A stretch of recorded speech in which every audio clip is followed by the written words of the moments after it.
What's up, ladies and gentlemen? Welcome to RCP episode 2. Got the RCP crew here. It's your boy Looney with Sleepy, Gray Eyes, and my boy Zero. Say hello, gentlemen. How you doing? I am not a gentleman, so I refuse to speak. What an ass. What's up, everybody? Yo, word, dude. I have a question. I'm gonna start this off with a question. Gray, so how was your adventure trying to secure a PS5? Many children were punched, kicked, families disillusioned. Did you get one? But even though, no, I ain't get one. Shit's, what Lou was asking about, I feel like he's rubbing salt in the wound, the gaping hole that I'm suffering with in my heart. But I tried to secure me a PS5 from GameStop when they were doing their Black Friday release, and the hurt, because they said they'd have some supply, and I thought that meant, like, yeah, we held on to some units to sell. I was 14th in line, and in my mind, I was like, there's got to be at least 10 PlayStations and 10 Xboxes. And then I hear across the board, they got 2 PlayStations and 4 Xboxes, or 2 PlayStations and 6 Xboxes at some stores. Jesus, what number online were you at? I was 14th in line. I counted. Some people had been leaving, had been giving up, but the 2 at the front of the line, they were there for PlayStation. So I was dead in the water, and they didn't put that sign up until the GameStop opened at 7 a.m. They put that shit up at 6:45. Holy shit! Now, mind you, I knew things were gonna be insane, and I figured I'd go there at 4 a.m. I know myself. I can wait 3 hours. That's all right. And I was cool with that, but for that bullshit, for you to advertise you're gonna have units for Black Friday. Wow. I really believe that they only had 2, so they could say units, not we have a unit on Black. Yeah. You're sad. Yeah, I hope that's a lie. Yeah. I know it's not. I wouldn't put it past them, but after I get my PS5 from Walmart, not GameStop, I might go around the country just burning them motherfuckers down. I would say Gray is correct about that. Normally, when businesses, they will have 2 units. 2 minimum, just because they have an S at the end, so they can't be sued. That's terrible, man. But I never figured GameStop would have more than other places like Walmart and stuff. Well, I never thought GameStop survived as long as it did at this point. Oh, they're dying. I don't know if Reggie could save them. I mean, I'm not knocking them. I'm just. Well, no, I'm knocking them. I'm 100% knocking them. The thing is, I can't hold anger for the employees because I know they're just being told what to do. But when you're working for the devil, you could at least try to secure yourself a line to have it. Why would Well, no, there was that one redeeming one. On Twitter, I saw there was an employee that put it up the night before, so that people wouldn't be out there waiting. He's like, "Yo, go enjoy your Thanksgiving. There's no reason to be here unless you plan to be there. 6 of y'all can miss Thanksgiving, but the rest, go ahead, stay home with your families." Yeah, it's just to me, it just didn't make no sense with everything that's going on right now. To just be standing online in the freezing cold, depending on where you at. But one other thing I want to point out: the dude that opened the door, they had minimal people in thanks to the situation going on.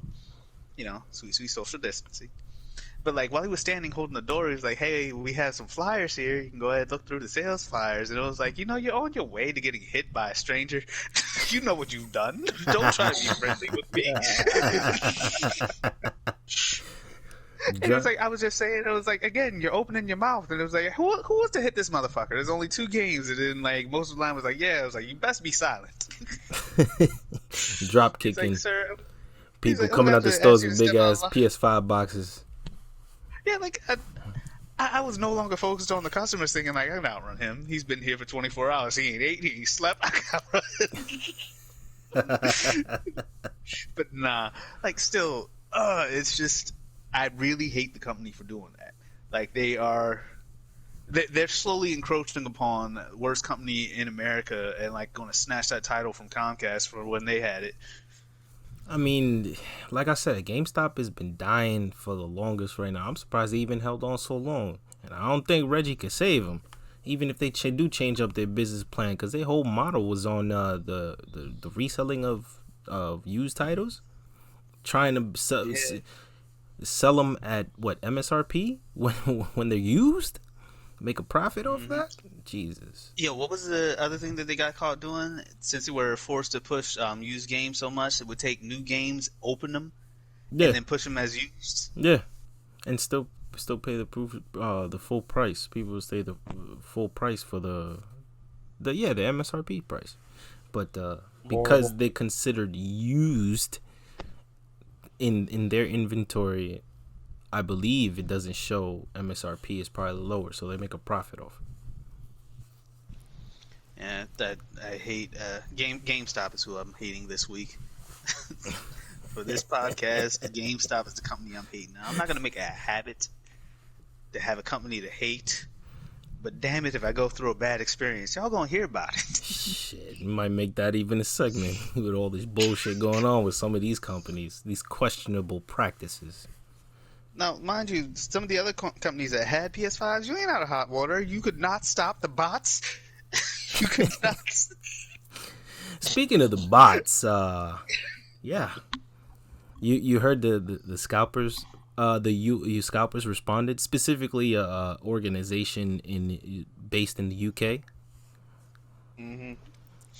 It's like, we are just trying to feed our families by purchasing several $100,000 worth of PlayStations so we could put food on the table through reselling. Look. We had no other options. We couldn't have went out and bought groceries with that $100,000.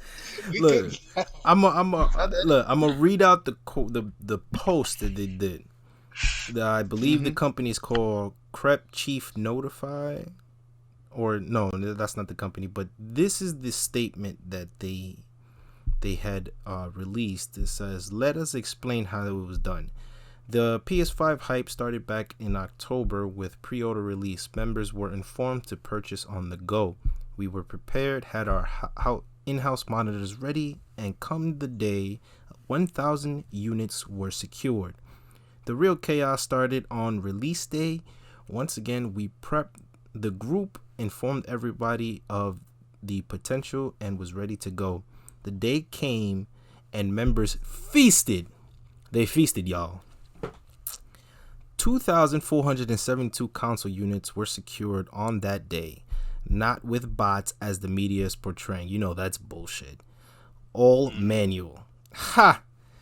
Sure, we have the advantage with our knowledge and monitors, but that's just being prepared. Fail to prepare, prepare to fail. Lots of our community have been furloughed, made redundant, or at some form of disadvantage due to the pandemic. These people have managed to cover their bills, put food on the table, and supply Christmas presents to their children. It may be unfortunate that a child won't wake up to a PS5 this Christmas, but another child may have woken up to nothing. We have no regrets." What? What the fuck? Do you see the bullshit and the hypocrisy in that entire statement? Look, all I'm saying is, it is not right to wish evil upon another man. It is not good to hope misfortune upon any individual. But I will be the one to go ahead and take that sin. I hope your house burned down. I hope your kid gets nothing. I hope the food spoils in your mouths and turns to ash. You hypocritical bastards. Yo, it don't make no sense, because if you had all these people trying to secure a merchandise for $500, and it's probably, I forgot what the UK rate is going on, you clearly could have spent that money on something more productive, like your bills, your food on the table, know, yeah, while you were clothing. talking, I was crunching numbers because you were saying how much units were. So, like, let's go ahead and go on the low end. Let's say they only got the digital ones. That's $399. If you get 1,000 units, that's $400,000. Yeah. Where are you struggling financially? Like, even if you had, like, let's say there's 200 people in the ring that were doing this. Yeah. Like, everyone spent $2,000. How is your family struggling? Yo, I just don't. I don't understand the logic in that. That just doesn't make any sense. Cause yeah, you'll secure the units and then try to sell them at 3 to 4 times the price to secure a profit. But you had resources to purchase the unit in the first place, no? Yeah, you had resources to purchase multiple units. You're not struggling. So there's no struggle going on with you. Yeah, so it's like, get out of here with that. That's bullshit. That's complete and utter bullshit. I really hope the Karma Fairy comes by and lets them know, like, oh, you were talking about struggling? Let me go ahead and show you what that is. Well, speaking of karma, there's an article that kind of got glossed over back in July, posted by Bloomberg, I believe, Bloomberg News or something like that. We're saying Sony made a statement that they are securing about 10 million units. They're manufacturing them. They were the initial 5 million were supposed to be finished by the end of October. No, the initial 5 units were supposed to be finished earlier and be spread about from about September to the end of the holidays, the end of the year. And then the last batch of 5 million should be released by first quarter of next year. The longer these scalpers hold on to these products and they can't sell them, they lose the ability to make a profit. Now, I know there's a lot of people out there that just cave in and say, fuck it.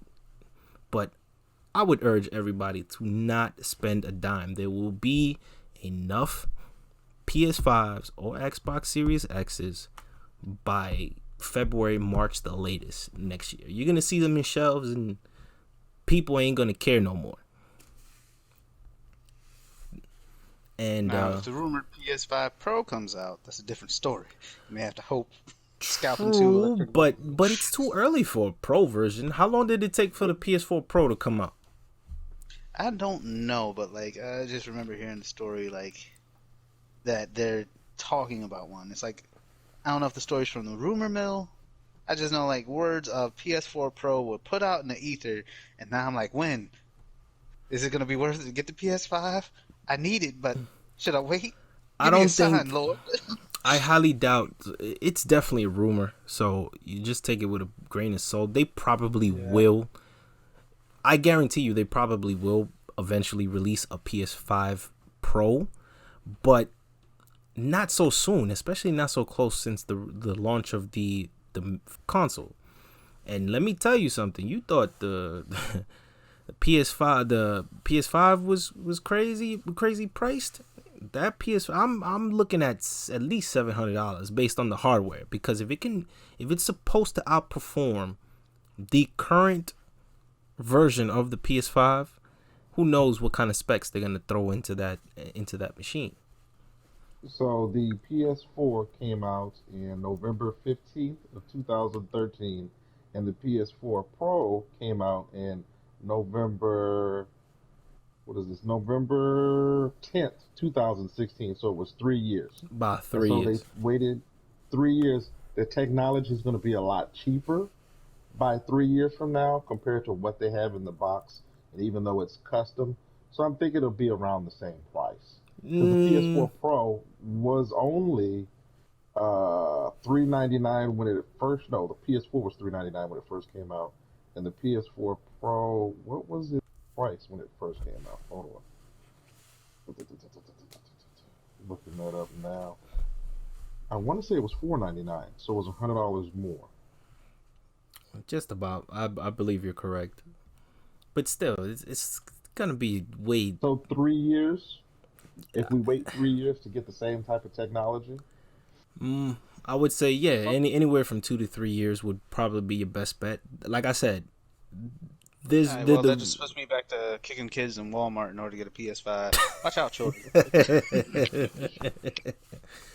So, and these scalpers, I mean, they're running to sell these things by any means necessary. I saw a couple of videos, YouTube's, Twitter posts, all types of social media posts on some prominent influencers getting messages from scalpers to market them, to advertise them, to sell these units. because the longer you hold on to inventory, the less valuable it is, and the less chance you have to make a profit, because now is when demand is high. Once the supply gets to a point where it even balances out the supply and demand, or even exceeds the demand, then all those units they secure are useless.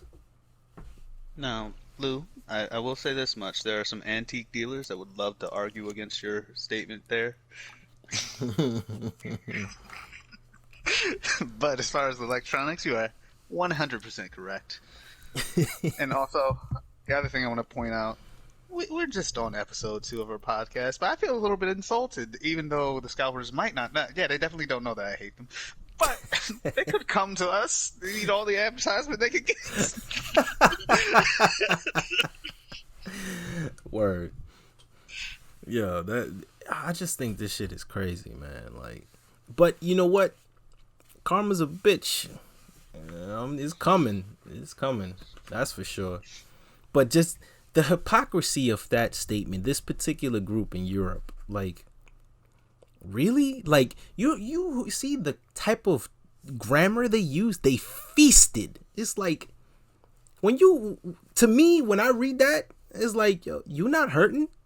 Where are you hurting to even not even attempt this? You know what I'm saying? Like, you definitely do have the resources. Feasted. Yeah. They have all the resources. And, like, again, I really don't like them. I hate them. I hope that Christmas morning the kids are opening presents like, Dad, a PS5? You already got one. It's like, son, it's all we have. You know what we have for dinner? You best save that box.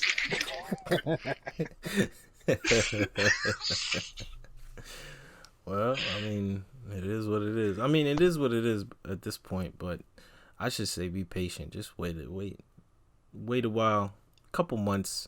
There'll be more next gen consoles on the shelves than what the retailers will know what to do with. You'll see. Yeah, I'm waiting, sitting watching, waiting.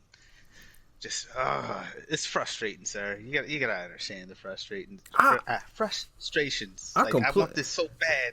I completely understand, because I want me one too. Shit, I'll even take a Series X. Like, but I'm not going out of my way to kill. The fact that you said you take a Series X tells me you don't want as bad as I do.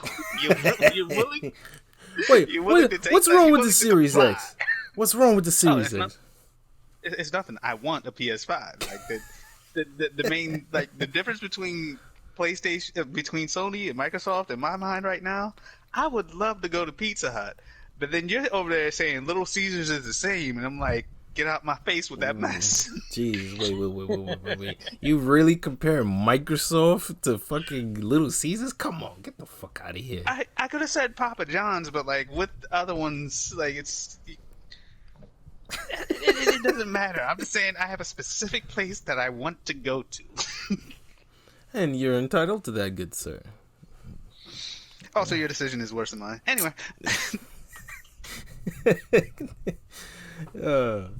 Shit, man. That shit is crazy, though. I would like to mention that since we're on the consoles, before we move over into the games, that the discussion being had right now is that the PlayStation 5 is outperforming when it's compared to third-party video games compared to the Xbox Series X, even though it's the most powerful console this generation. I heard some of that too. There's a couple YouTubers doing some tests and stuff like that, and differentiating the specs. But yeah, right now the PS5 is definitely outperforming. But I have high hopes for the Series X as well. I'm gonna get both, so I'm not biased on either. But based on the specs, the Xbox is that thing is loaded. It's basically a PC if you want to just look at it in simple terms. Hold on, wait a minute. You're telling me that you think a PC company, instead of making a console, basically made a PC? I don't believe it. Don't believe it. Oh shit. Yeah. But how do you feel about that, Sleepy? The difference coming up because that was a big topic. A lot of gamers were worried and concerned, especially the PS5 owners, that they were going to be getting inferior looking games. And for the first generation of games to come out, that they're getting closest to the 60 frames per second without stuttering and 4K visuals. I mean, for me in my camp, that's awesome. It's some goodness for me, some amazingness for me.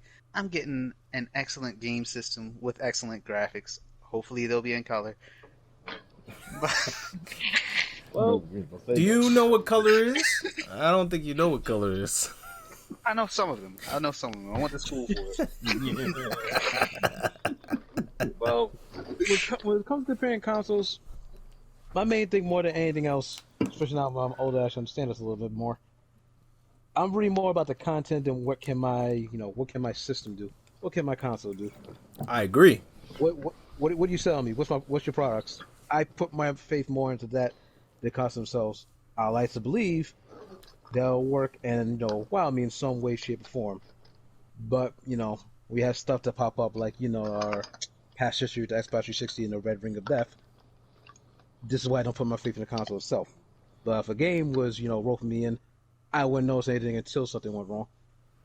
At the moment, PS5 got more of my attention because, well, they're showing more at the front and actually new games for the console itself compared to Xbox Series X.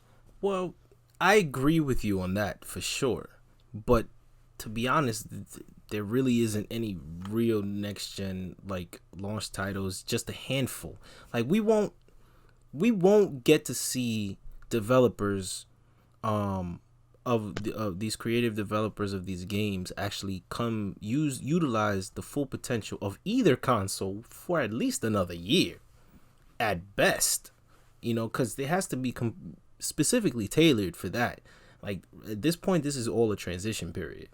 That's why you got your old games, some of your last gen titles you can play on the next gen and with updated performance, possibly graphics, and they'll tweak that, and that's fine. That's great because there's a lot of titles that I'm still going to be playing that's last gen, but like to have a true game specifically tailored for next gen, it's probably not going to happen probably for at least another year, 6 months at best. I mean, if we're trying to be optimistic, where they can fully utilize everything either console has to offer. That's just my take on it. I was going to say that I noticed with Sony and what they're doing, it seems that they found out that single player games kind of make them more money. That is the reason why they did the OS system that looks like that, the card system. Yeah. Is because people love playing their single player games, but sometimes with a busy work schedule or life in general, people get kind of overwhelmed and forget what they were doing, or they don't know how much time it's going to take to get to that next mission or to that next point. That's why they came up with the card system. So it looks like Sony is still looking to invest heavily into story-driven campaigns like God of War, Ghost of Tsushima. It's not necessarily going to be putting multiplayer to the back burner, but it is something that it's investing as its story-driven video games, which I thought was interesting. Yeah, it is interesting, but like to me, it don't make any sense because like they should already know that single-player story-driven games sells, and even if like you brought the example of they have responsibilities and life duties and stuff like that, the game's purchased already. Like even if they don't play it, they got their money. So like what the fuck is the difference at this point? Because they want completion rates. Sometimes I guess Sony is looking at why aren't people getting that, because the full experience for somebody can make, even though they got the money, if they're trying to get a sequel or a continuation, they want people to be able to strategize how their time is invested into the video game. It's trying to give the players more control and to be able to anticipate what's going on how they can actually get through the story. Because even if you play a video game, a lot of people that are casual gamers don't complete it to the end because it's different kind of stress. Everybody in the group is a gamer. We invest time into finishing stories. Like, Lou, what's the last game that you finished to completion? To completion, like 100%, or just story driven? Well, you see the credits to the story.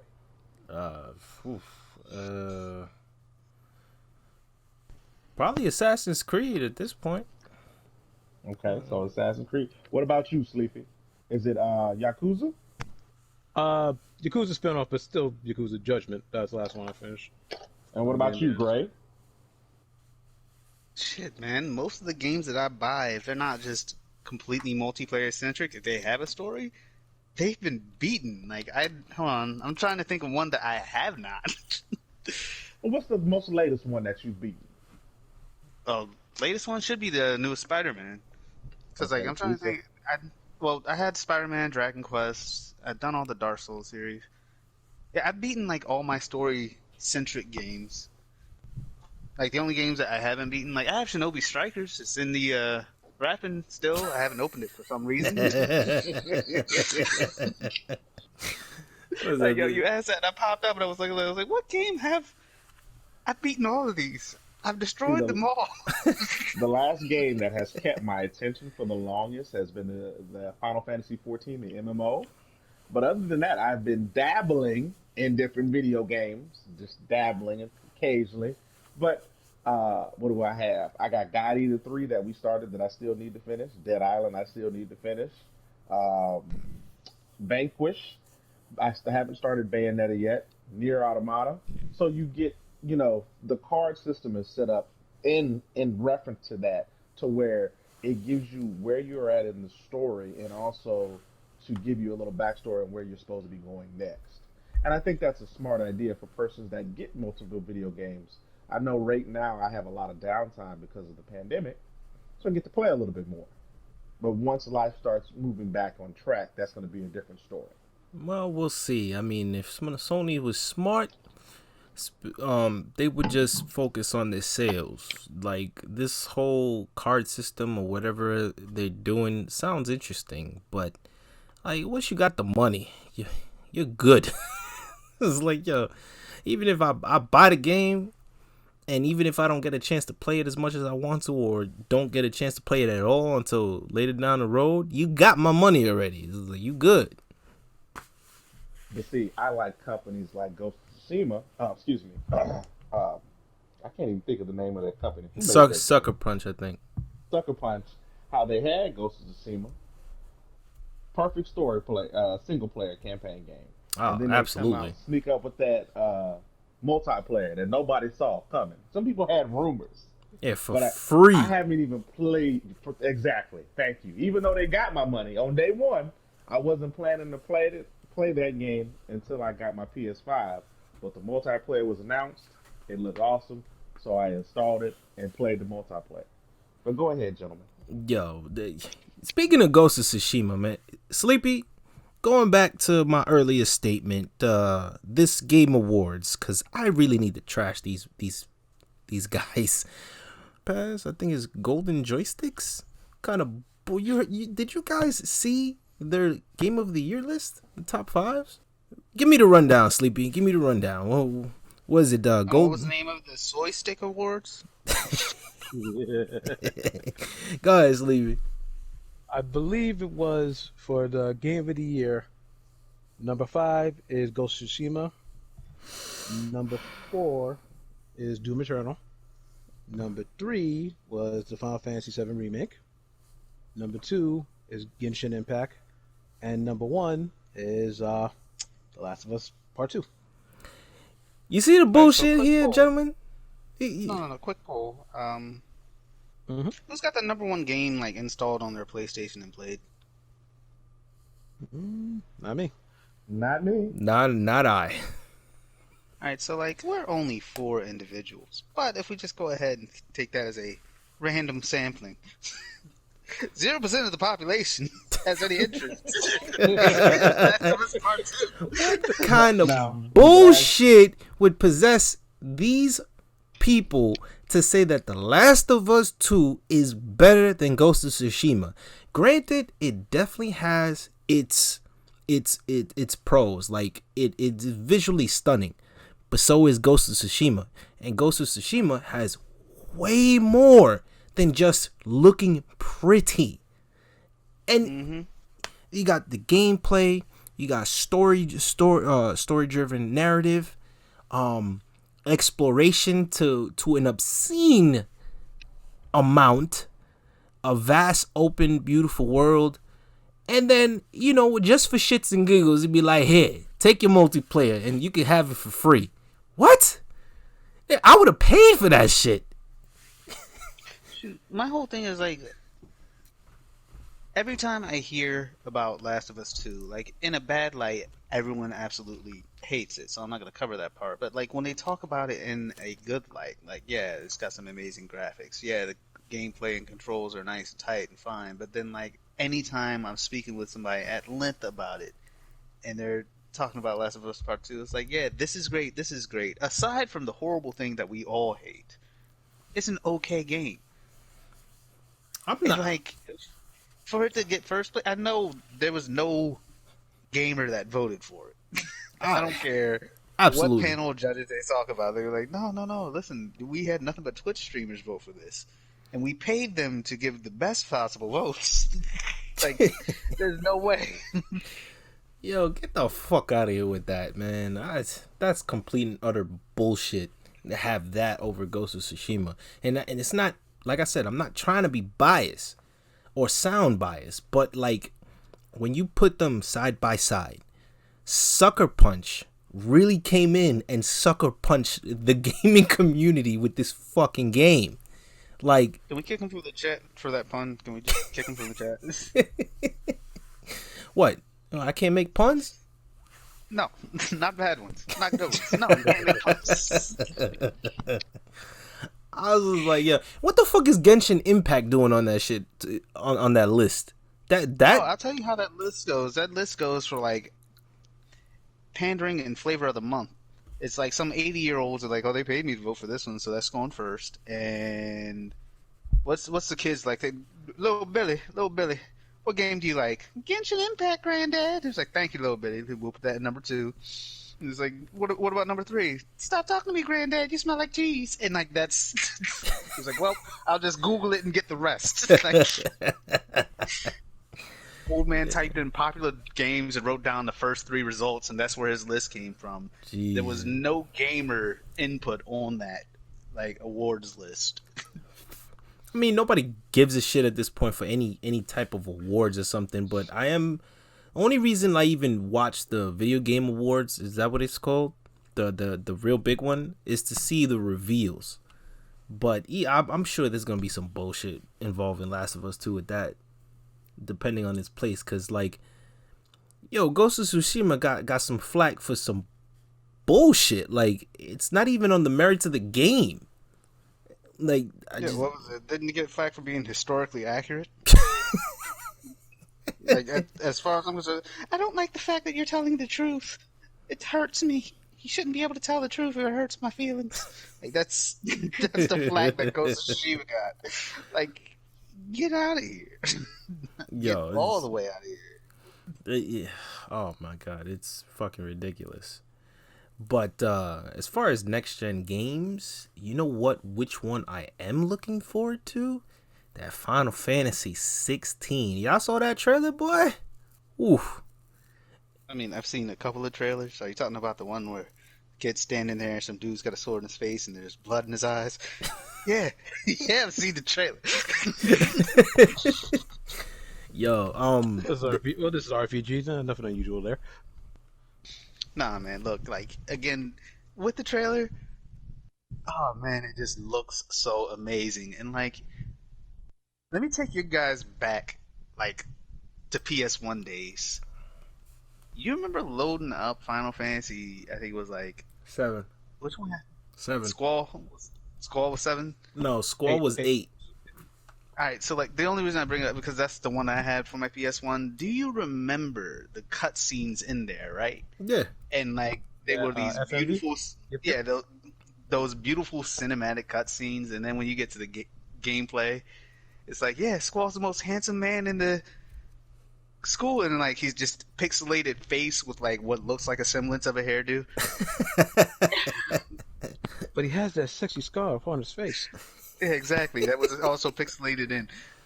Like, I bring that up because like I remember looking at just the cutscenes in the game and being blown away by them back then when I was younger, and like just slogging through the gameplay because this doesn't look like a cutscene, but I know as soon as I get to a next story point, the cutscene's gonna come up and get some good story, get some good a lovely looking cutscene. I bring that up because now, with that trailer that we saw for Final Fantasy, I'm positive that's exactly what the gameplay is going to look like, and I'm just waiting to be playing this like basic RPG movie, which is going to be in my eyes. Well, I couldn't agree more. They have Yoshi P. He's the director of the current four more previously mentioned Final Fantasy XIV, the MMO. He's one of the producers, I believe. He's the producer, but they also got the guy, I don't remember his name, might have to look that up, but the guy who basically crafted the combat for Devil May Cry.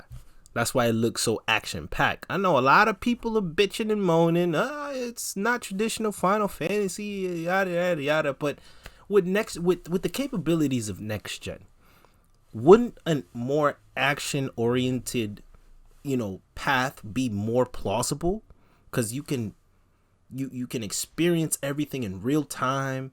I love the turn-based system. Don't get me wrong. I'm an RPG nerd, but at the same time, like, holy shit, Final Fantasy with Devil May Cry combat mechanics. Shut up and take my money. 100% behind it. Exactly, 100%. That money's bought. Well, let me ask you a question then. Let me pose this. How was the combat to Final Fantasy 15 received in comparison to something like Final Fantasy 13? The combat system alone. Well, I can tell you that's one of the games I completed, Final Fantasy 15, and I loved the story. Yeah, it got some downside, but as far as the combat is concerned, it was dope.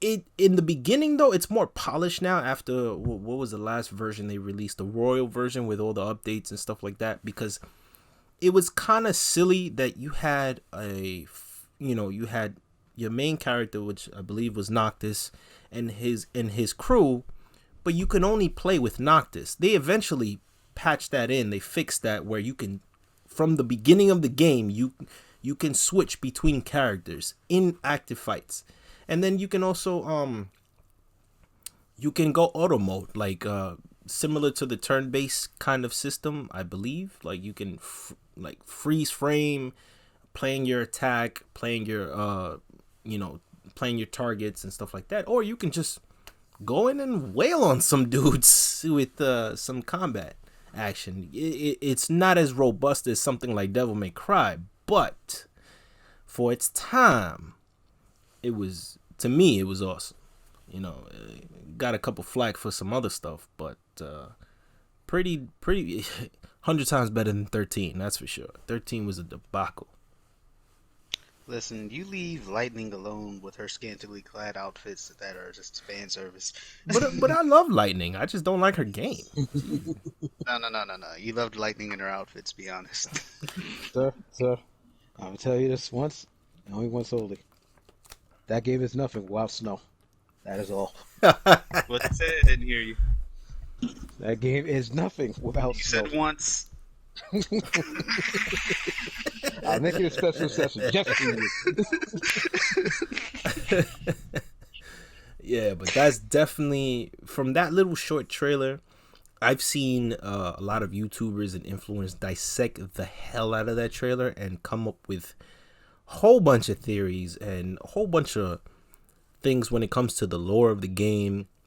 They really, I know they recently surprised everybody and opened a website for Final Fantasy XVI, introducing you to the main characters. The main character, his little brother, and I believe is his childhood friend, which is the female. But yeah, man, that it looks like it's gonna be one hell of a story. And if because Yoshi P is credited as a producer as of now on that title. I'm pretty sure the story is going to be good, because Final Fantasy 14, if nobody here plays it, aside from us, and if y'all don't play it, y'all need to, because that story is bananas. It is. I mean, it's all right. Like, It's Final Fantasy XIV has a very good main story, but if you really want a good story, there is this Hildebrand questline.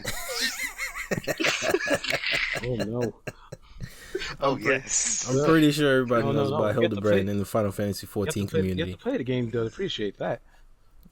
Look. You can go ahead and play through the story, get your special characters and whatnot, but Hildebrand's where it's at. Right, Zero? Zero, buddy, back me up on this. I think he's gone silent. I think he's calling you a liar. I see the backstabbery, the betrayal, the high class chicanery going on right here. The lack of support. I'll remember this, Zero. Remember your days. He just left you out to dry. You too, nigga. With no hesitation. He left you out to dry. Oh. Oh god. That is hilarious. But yeah, and anything you guys thinking about next gen? Oh, Deathloop, of course. What he said. Yeah, it looks interesting. That's for sure. I mean, besides obviously Final Fantasy, but Netflix looks like a very interesting mechanic. Well, look, it's beyond the mechanic. I'm just looking forward to using my favorite Mad Max quote: "We live, we die, we live again." I don't know why. I find it intriguing to do a mission like, well, I guess to be close to the Dishonor at this point, or even Assassin's Creed. All right, I killed my targets. Wait, why are they all back alive? We may have to do it again. We may have stuck in a loop. I just want to know if the main character is going to snap, or he's actually going to solve this, logically. Yeah. That shit is crazy. I'm just looking forward to it because I get like a Quentin Tarantino-esque Pulp Fiction vibe from the game, and like that's just up my alley automatically. And it looks like it's got the like comedy stylings that I enjoy. And I already like the main character, and I've only heard like a couple voice lines from him. It's like I'm behind it. I'm ready for this. I just hope give me my game, give me my system. I just hope it's good, man. I just really want to know. No, go ahead, Sleep. I'm just really looking forward to seeing how he's going to react to constantly be stuck doing this over and over again. I don't know if he's going to play it straight and actually, keep his wits about him, or is he going to pull right in from Metal Gear and just, go completely apeshit at the end? Well, we won't know until the game comes out. I'll be honest with you guys. I'm getting tired of these first-person games, man. I need some variety. God damn it. Hold on, are you disrespecting the most perfect first-person shooter coming out? Well, it should already be out. The Call of Duty, where I'm hoping. Listen, I like Call of Duty, but I'm tired of it. No. Tired of it. Look, Tired. I'm looking forward to this Cold War one because a game in my mind will be a complete failure if I don't get a mission to escort copious amounts of cocaine to the inner city to distribute to the down and out peoples. Yeah, well, if you are going to try the newest one, Cold War, just be careful with your console, because it's been bricking because of Call of Duty and taking up more than half the storage space. Yeah, good luck with that. Oh, I was just going to beat the story and delete it. Oh shit. I'm here for the story. I agree with you. I don't need any more first-person shooters. Now, third-person shooter, yeah, that's where it's at. Which is, I'm surprised, like with Cyberpunk, which is coming out shortly. I cannot wait for that. I'm surprised. Short days. Yeah, but I'm surprised that you can customize your character and your look and what you wear, but they don't have an option to like zoom out the camera and not be first person, which is kind of striking to me. But hey, whatever. Look, it's not about you seeing your character. It's about the other characters interacting with your character, which is why I'm looking forward to customizing my junk. How can you appreciate customizing your junk when they can't have a scene like your character, slightly goes to the side, then go, hey, we can't see ourselves. Not gonna allow you to go in first person mode. They're definitely gonna allow you to see it that way. I'm hoping that every aspect of the game that you can mess with, you can it comes up later. So like, if I decide to go ahead and put lightning decals on my junk, I want that to be commented on later somehow, some way. Even if it's just in the bathroom, just standing at a urinal, some like guy leans over and is like, "Nice." He's like, "All right, offended, but thank you." If this is Saints Row, I would assume this will happen. I'm not too sure, but if it does, that would be funny. I can't lie. Word. That's definitely interesting. That's definitely going to be interesting. Well, speaking of other forms of entertainment, specifically films and TV, what are your guys' thoughts on video on demand? New up and coming movies going to video on demand due to the pandemic. Yeah, I was about to say, it's just a thing of the times now. Like, I know I've talked to you guys about it before, because I'm loving the innovation that's coming with it. I can't remember the name of the movie, but I told you about it before. The one with the guy stranded on the side of the road. Yeah. I don't believe that I remember the name, but yeah, we've talked about it at length. Yeah, like that.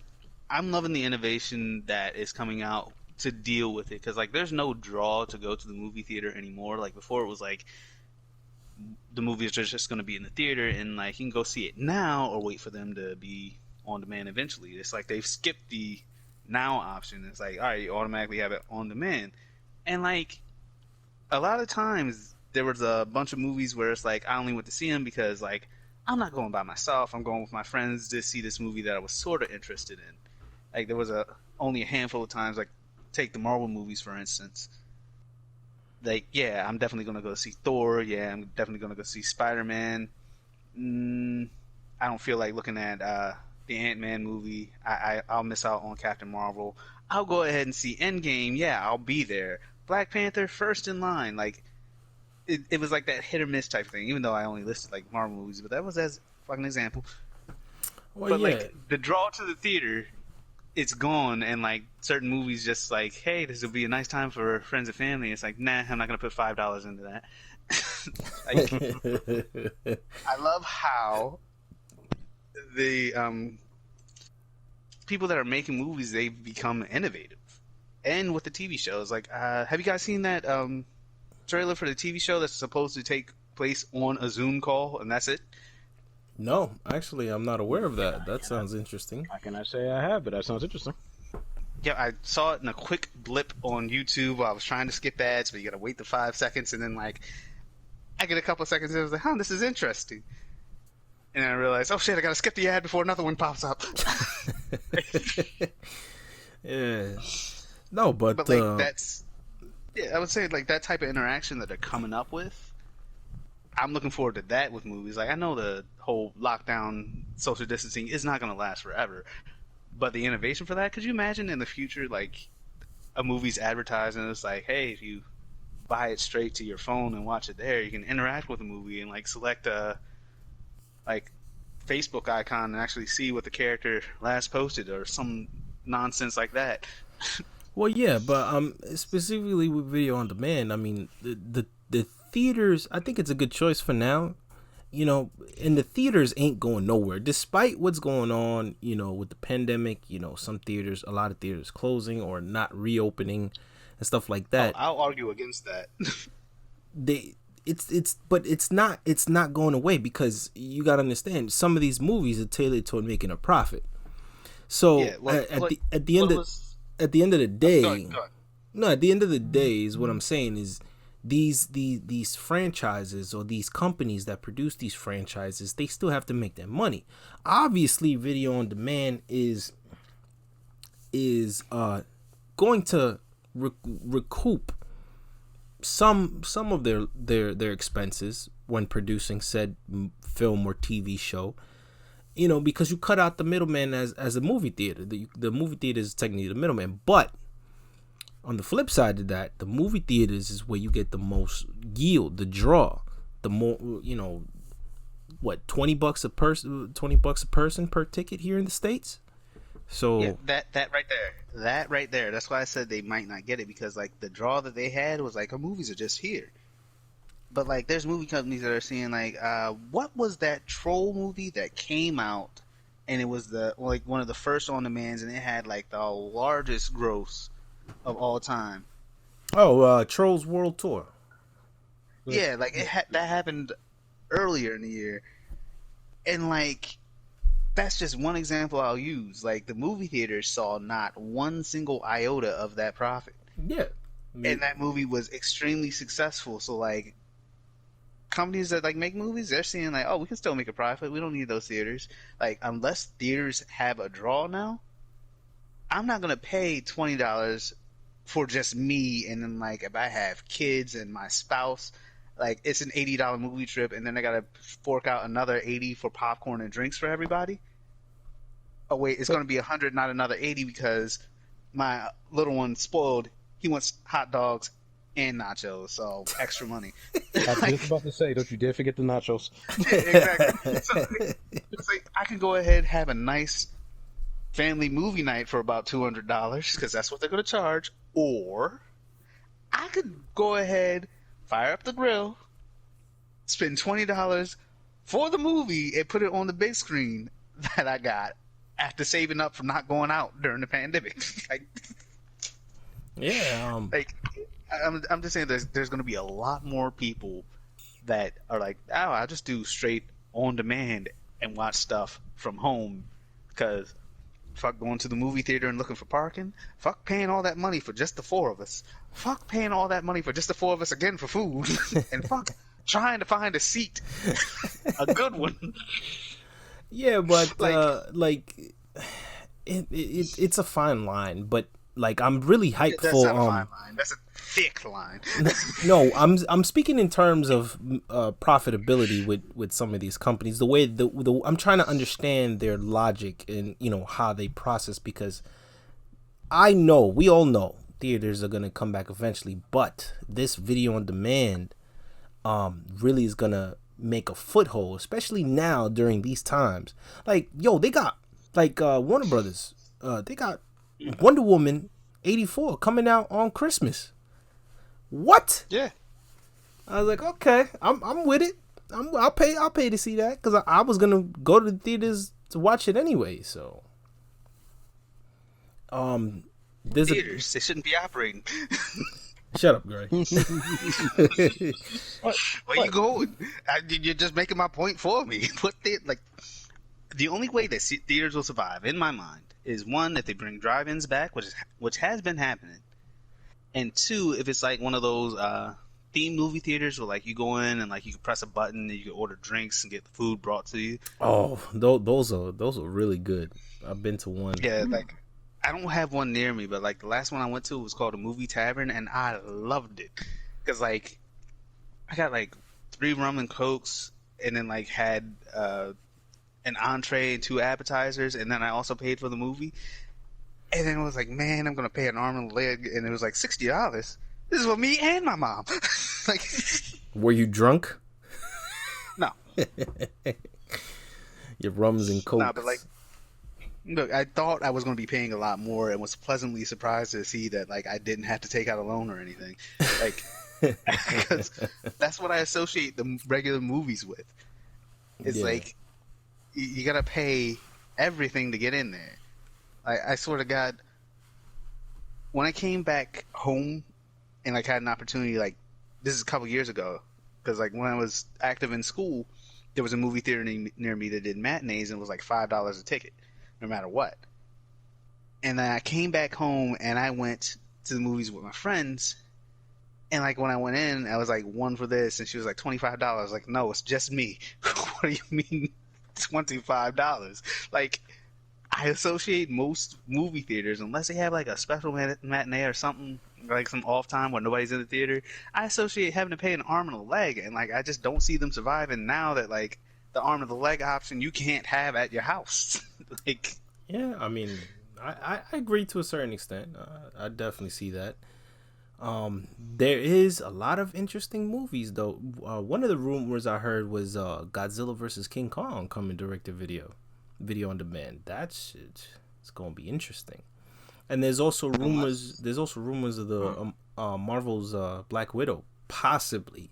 We don't know what Disney's stance on it because Mulan kind of sort of bombed, and they had a little hiccup with that because. See, with the Disney Plus, with the whole aspect of the Mulan thing, right? To a degree, it was a success, but people were pissed, especially people who have subscribed to Disney Plus. It's like, okay, you put this premium movie on the platform. We pay on top of our subscription to pay it, but then after a while, it's gone.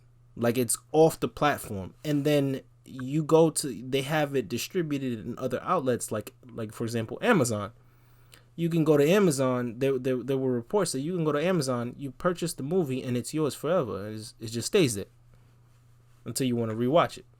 So they got some. They're still navigating new waters and stuff like that. But hopefully they start bringing some of their movie content to Disney Plus. I also remember, I believe it was like during the middle of the pandemic, or probably in the beginning, like the middle of this, like March, April, around that time. I know Warner Brothers signed a deal. I forgot with what movie theater chain or something like that, where they can, really by the summer, because everybody thought that, the pandemic would be over or under control, which it's not. wear masks, people. But I think they signed a deal somewhere along the short of it is they signed a deal where if a movie released in theaters and then the time for it to play in theaters is shortened to like about a week or less than a month, and then it appears immediately on video on demand, and then they would coincide with each other. So like if you decide to go to the movie to watch it, or you can stay home. But obviously majority of people are going to stay home, due to the situation that we're all in right now. But yeah, I'm just waiting for some more content, man. I can't wait to see that Wonder Woman 84. That looks interesting. The King Kong versus Godzilla rumor, because it is a rumor. I hope that's true. All right. One thing I want to say on that, I do agree with you. I hope that it's true. But after seeing the last Godzilla movie, unless King Kong gets like a Green Lantern ring or some type of super like power up, he needs something. He needs a power pellet. He needs like, I don't know, Underdog's ring with a pill in it. Like, he needs something to give him that boost. It's not very PC nowadays. We can't talk about that. a lot of implications. Technically, what it looks like is that Godzilla, the King Kong that we saw, was still young. So when it's Kong versus Godzilla, he's going to be his full adult size. And when you think about his adult size, if you remember the King Kong movie, you saw how he used the chain from it was a propeller. It was the chain with the engine on it. Wasn't that from you mean like the anchor of a ship? The anchor of a ship. How he uses tools. There's rumors from the toys that he uses this dorsal fin from Godzilla. He makeshifts his weapons to fight against them. So he will be a bigger size. Godzilla going supernova again, that's not going to happen. Look, that's what I was about to say, because like, all right, yeah, he's bigger. That's just more to burn. He destroyed. He did what certain deniers said couldn't be done. He about to still beam, sir. No, I understand. Yeah, that supernova, that was specifically for the sacrifice that old man made, his biggest fan made. But no, I think I am actually more excited. For some reason, they didn't think that Godzilla performed well enough in the box office. I enjoyed it. There was mixed reactions. I am an OG Godzilla fan, so to see those monsters fight it out like they did, It was very enjoyable to me. I'm interested to see how it's going to play out because if you look at the old movies, the Japanese version of Godzilla versus King Kong, Godzilla won. In the American version, King Kong won. So the director said there will be a definitive winner in the movie, and we're all thinking it's going to be Godzilla. But they also know that there will be a creature that challenges them both. So I'm kind of interested to see when that creature, where that creature comes from the lore. Yeah. Because we know that from the King Kong movie, there's supposedly 2 Godzillas. Yeah, but we all knew that there's gonna be an antagonist creature where they pummel themselves and then they turn around and it's like, holy shit, yeah, you want to team up? Yeah, yo, this guy's ruining our spotlight. Let's whoop this guy's ass. Let's beat his ass real quick. Are they gonna have in the case of, we found one, follow the other, then they pull Batman, Superman, just have a giant brawl. At some point they see this, they look at each other. You take him out first, then I'm gonna finish taking you out. That would be interesting. I would love to see that. You know what I would love to see? I would love to see a DBZ abridged-esque where it's like, hey, King Kong, if you could hold this monster, I could charge up my beam and take it out. It's like, how long do I need to hold off? For 5 minutes. Phenomena. I'm mad. Now you got me thinking, do I want them to somehow just look at each other, we have to and they're gonna have a human there translating, or they're really good seeing they're like, what's it called? This guy's making ape sounds and Godzilla just roaring, but giving out a very detailed sentence and plan. Mm-hmm. Well, do you have the little girl with the communicator, the dumbest person in that franchise? Hey! In the old cartoon, our parent has all that was necessary to get Godzilla to save us. We're in deep crap. Yeah. All right. Well, it was a kid with a flute, but she's a little girl with like a highly advanced communication to see. I say she probably gets it from her mom because like her mom had the dumb reason to be betrayal, but like no, when she like set the machine up to draw the monsters there, she stayed. That was the dumbest. I'm going to draw 2 giant monsters that have been killing off most of the population and destroying everything man-made to this spot where this machine is. Better stay close to it. Like, what is wrong with you? Did she lose a limb? Did she lose a limb? That's bullshit movie she magic. Had plot armor. She had plot armor. Was she mangled in any way? Did she at least get a little scar? She should have. She survived the impossible.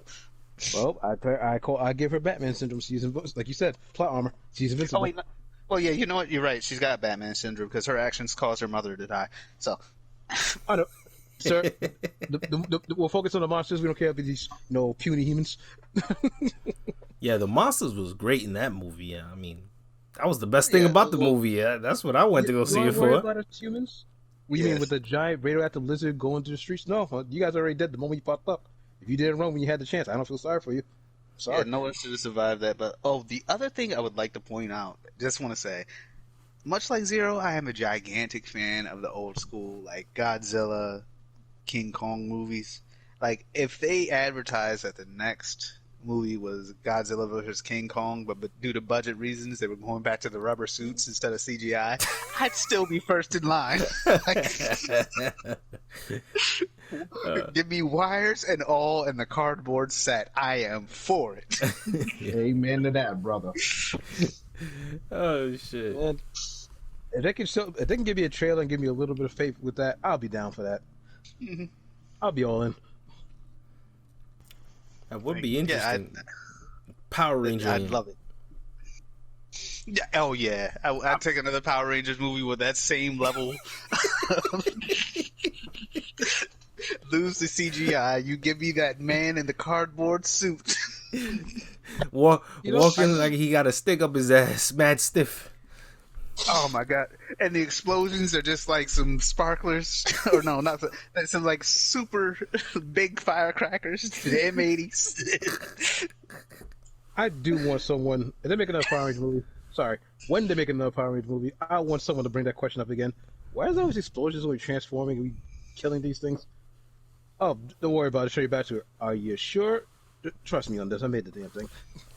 Nah, look, you find out later Alpha's the most advanced robot, and he sets it all up beforehand, just doing some complete analysis. Before anything in that movie, forget the part Zordon used to be a ranger. Forget the parts that the ranger with the least amount of problem is the reason he couldn't transform, because their secret was, so important, which it wasn't. The fact that Alpha beat the holy hell out of these kids already was the first thing to ask, who the hell's writing this script? Yeah. Alpha's main thing, bodyguard, is not one of them. All right, so you know what's something that I learned that blew my mind about the original American version of the Power Rangers, where Zordon was a floating head in the tube? What would that be? Canonically, Zordon's in the tube to maintain his life, and his face is projected up to the front. That's why he looks like a floating head. He's actually lying down the entire time on that bed of crystals. Yeah. When I was a little kid, I thought he was floating, and then there was water distortion or something, some alien reason why it was just a giant head. Wait, I think back to the movie. Wasn't he laying down the crystal? Yeah. Yeah, he's been doing that the whole time. He didn't fall anywhere. He's been doing that the whole time. Right. That blew my mind as a child. Well, no, it blew my mind as an adult, because I was thinking, he's floating in there, healing because he was injured due to battle, but now he's training these new people. And it's nah, man's been lying down, facial projecting. He was hurt. I don't know. It throws me off. It's taking my child mind that's grown to adult and going, wow, I thought something else the whole time. Wow. I do wonder what would happen if they tried it again and they made it more campy. They go all in with the whole, absurdity. Alpha, find me some teenagers with attitude. Everything looks bright and colorful. They're all acting like it's I guess it would be late 80s, 90s type environment. Very jolly. Then the moment that Rita and the monsters kick in, it gets dead serious. Maybe, but they definitely gonna up. If it's a movie, they gotta have they're gonna up the special effects and the budgets. We ain't gonna see the cardboard man walking around. I don't know. I have to look at the effects for that. I was going to say, we might not get the cardboard, but I need the characters to stick to the thing. Bulk and Skull tried to bully one of their friends, and then they ended up jumping him. I need that to stay canon. I need that to be 100. It's no, they're not teenagers with attitude. They're assholes that got no problem jumping people. We don't even know if they're virtuous. They took a chance and it worked. That would be an interesting twist.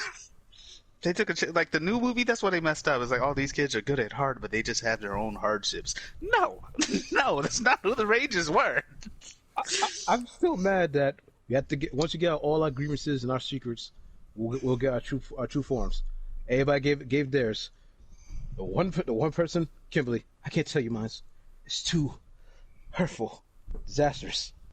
When she finally reveals it, Kimberly, no offense, compared to everybody else, that is stupid. I mean, seriously, that is just stupid. I lost my career. Billy got issues. Trina got issues. Zach's gonna need some help when this movie's over. But you, compared to the rest of us, that is nothing. Why are you holding out? Kick her from the team. Kick her from the team. Yeah,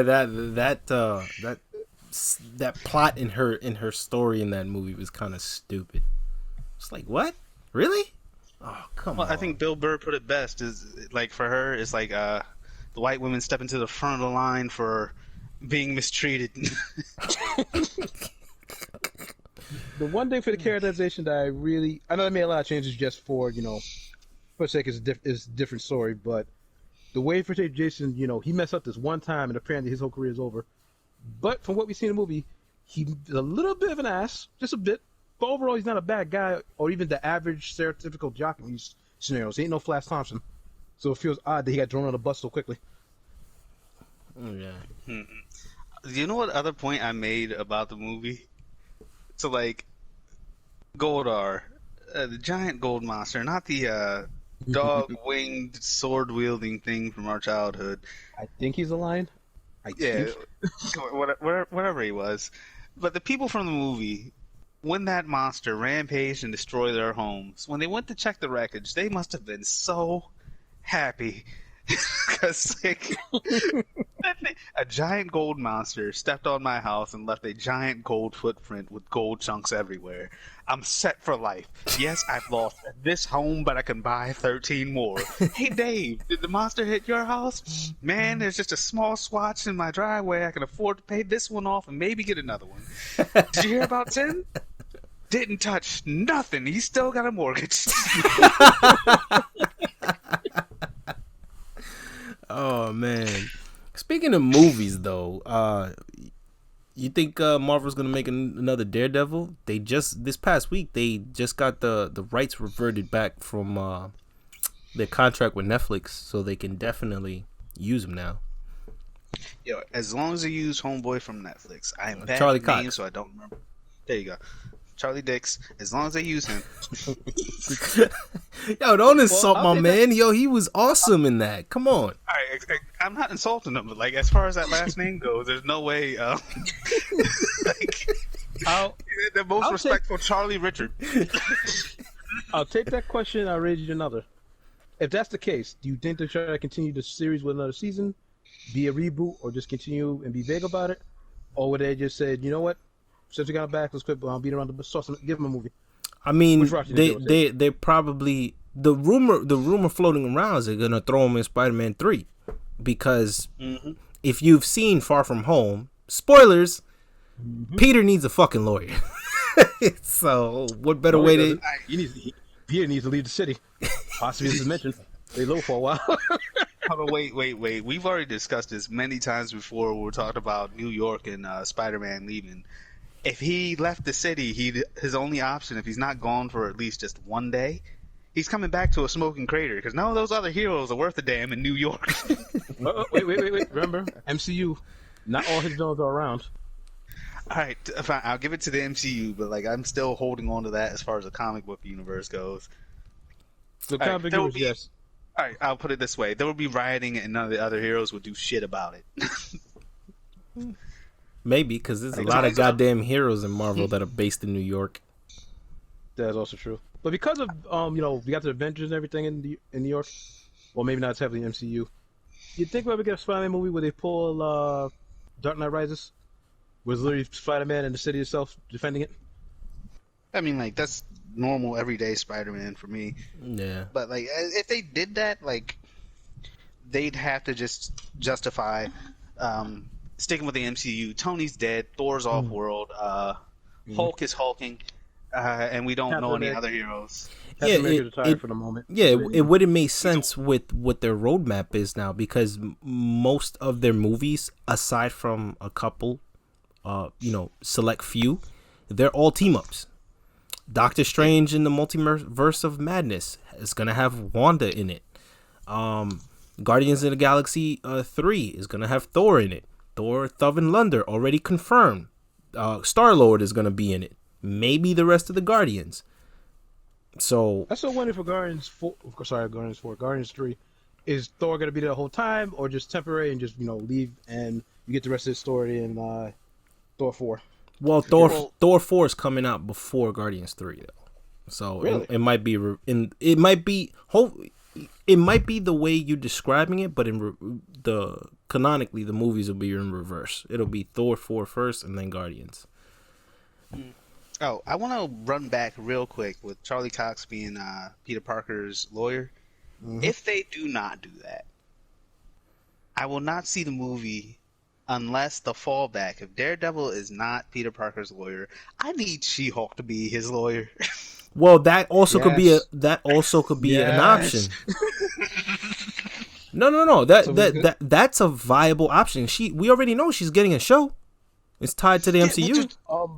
Just that would launch everything, and like that's the only other option. And then like I keep thinking about all the times in the comic books where she was actually Spider-Man's lawyer, and like was helping him out. Yeah. So that's also a more viable option because they already got the She-Hulk TV show planned, and they're planning it for production and eventually. Marvel and DC still have Mark Ruffalo, right? Yeah. Oh, I can easily see seeing the talk like Bruce. Are you sure about this? Oh, trust me, I got you with the lawyer, kid. You'll be fine. That is a possibility because I mean, technically, Spider-Man's role, hopefully the whole Marvel Sony deal doesn't fall through after his next 2 appearances, because according to the contract, or what was made public, is that he has 2 more movies, 1 solo and 1 more appearance for that specific contract, and then they'll renegotiate. But technically, they set Spider-Man up to be kind of the Tony Stark, not really the Tony Stark, but the heart of the next phase of the MCU that Tony was. You know what I'm saying? Or something like that. And I fully doubt. support that. I was saying I fully support that. Like that is, I will 100% support a Spider-Man being the heart versus what they did in the comic books. I don't doubt that. I'm just gonna see how he's supposed to pull this off after what they're doing with him right now. I mean, let's be honest, it's following comic book logic, so anything can happen where they get sweep this under the rug and keep going about Yeah, this. I mean, but it could all be as far as the movie's concerned, they could all be propaganda. Cause they could figure out a way around it, based on Mysterio's video. Things can be doctored and changed up and deep fakes and all that other stuff. So it all depends how they're gonna write the movie, how it flows. But I am down for Daredevil, Matt Murdock, and bringing back Charlie Cox to be Spider-Man's lawyer. I will also accept She-Hulk. I am in that camp as well. But my first choice is Matt Murdock. He's already in the city. Where is She-Hulk based? Isn't she in the West Coast? I think so. I don't remember off the top of the head where her law firm was, or whoever did hire her. Although you did say because of her background, that's why you hired her. Yeah, I mean, it all depends, man. So if they got what I'm waiting for is, I want my man John Berthal to come back as Punisher. They better not. Yes. They better not change or recast Punisher.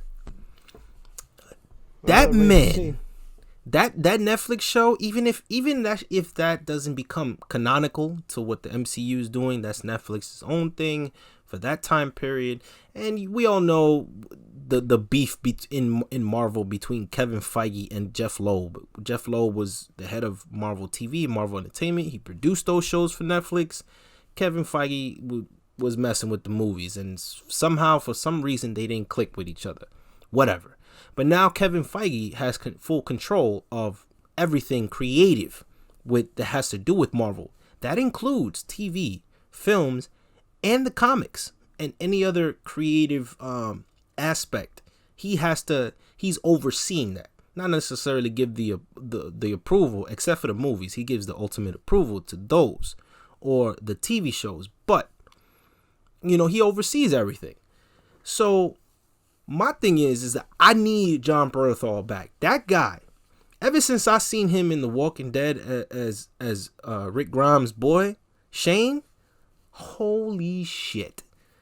And I was gonna make you an offer.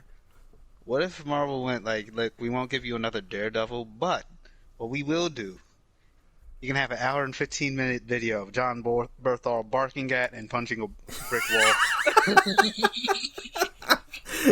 Yeah, yo, for real, he does this. I'll only set that if you tell me he's about to break that wall open to get to somebody, and you see that person literally, pray, do the old stuff in the cartoons, praying to God.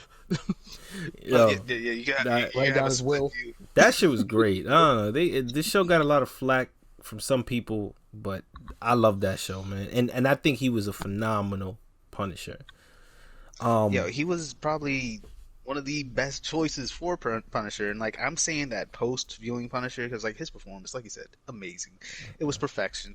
Nothing needed to be added or taken away. Mm-hmm. God, I loved it. Yo, and he has the military experience for the character's background. He does a lot of military style movies and stuff, and he's good with that. That's kind of sort of his thing, I mean, he was as far as video games, he was the face of Tom Clancy's Ghost Recon something like that. Yeah. And yeah, but speaking of Marvel, you guys heard about Deadpool?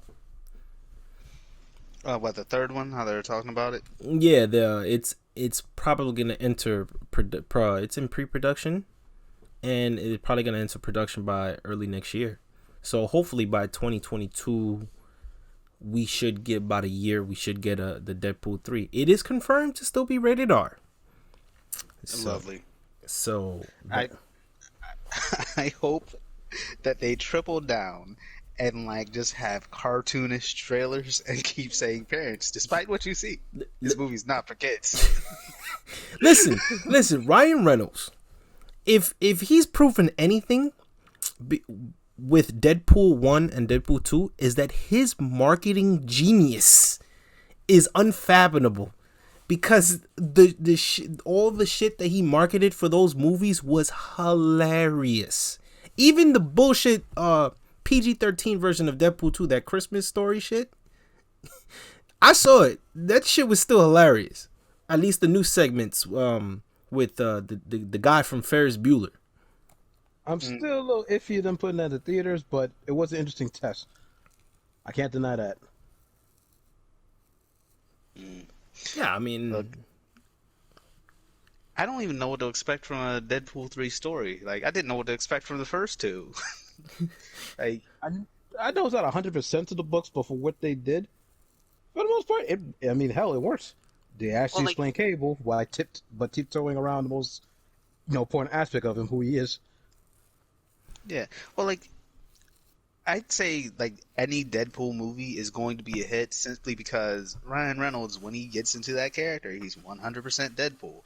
Like, you ain't lying, man. He like lives and breathes. He was born to play that character specifically. And don't be talking about my Detective Pikachu like that.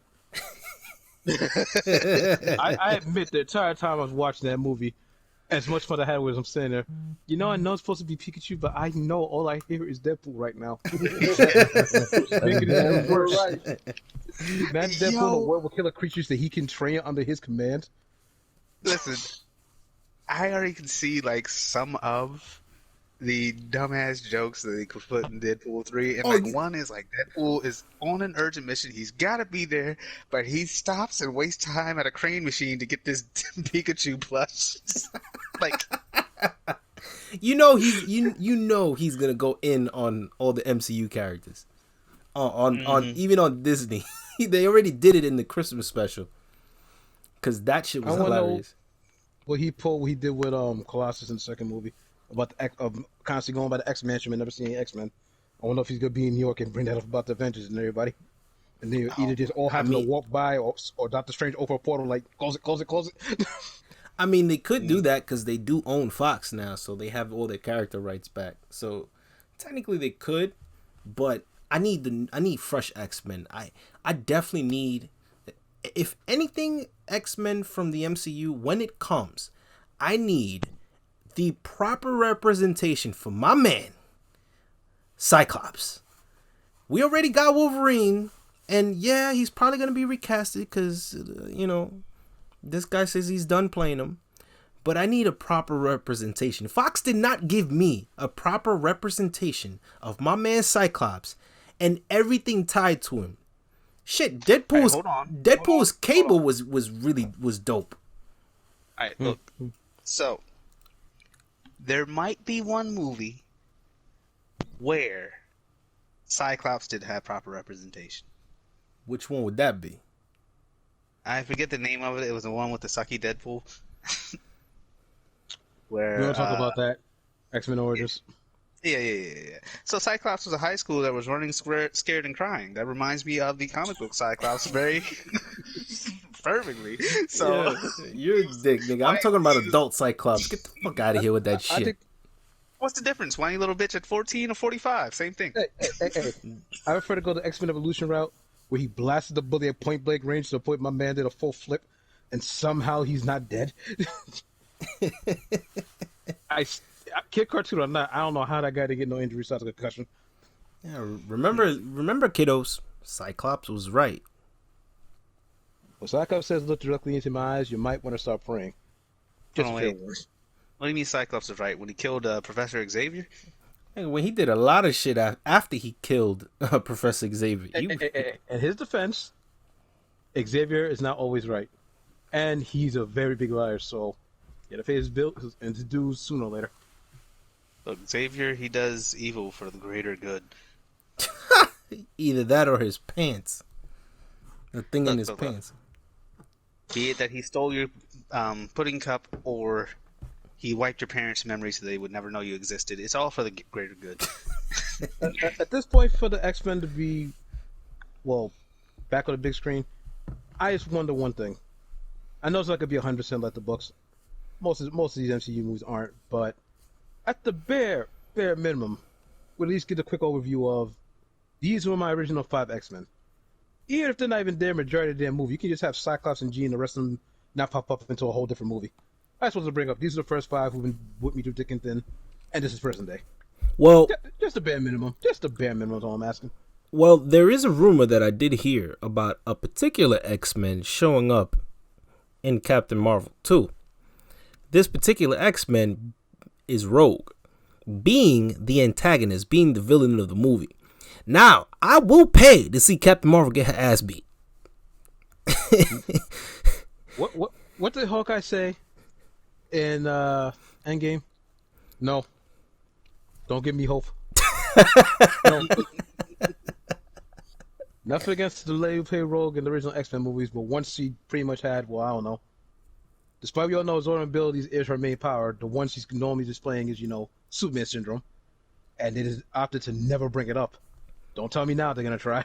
Well, I mean, that's her original origin story as far as, that's her mutant powers, but for some reason when she came in contact with Carol Danvers, at the time she was Miss Marvel, she kept some of her powers, like flight, super strength, and mass durability, so... Well, Gray, Lou, back me up on this. Is it usually that if she touches you for a couple of moments, let's say about 10 seconds, you pass out? So she doesn't need to hold on that long? Yeah. On the normal circumstances? Yeah. I believe for Miss Marvel, the sense of Carol Danvers was hold on, and when she's ready to let go, they're like, don't you dare. So apparently that's supposed to be what Permy calls it, but comic book reasons. It could be anything else. Yeah, well, I will pay money to see Rogue beat Captain Marvel's ass. If you tell me they have a drag-out brawl, I'm all for it. Hell yeah, man.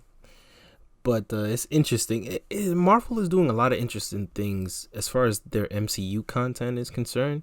I'm really excited for Moon Knight. Recently there was Oscar Isaac, who played Poe Dameron in the Star Wars sequel trilogy. He was just cast as Moon Knight. So I was like, that's interesting.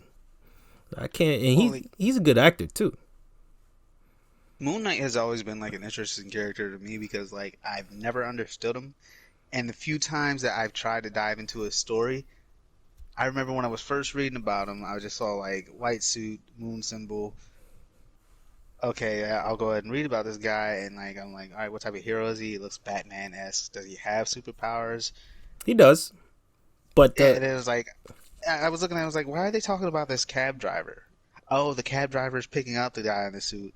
Okay, wait, what do you mean the cab driver's a guy in the suit? What is going on? It took me a while, until somebody explained to me, oh, he's got multiple personalities, and that's how he interacts with them. Yeah, sometimes he's in the real world, sometimes he's in his head. It's oh, yeah, he's a fucking schizophrenic.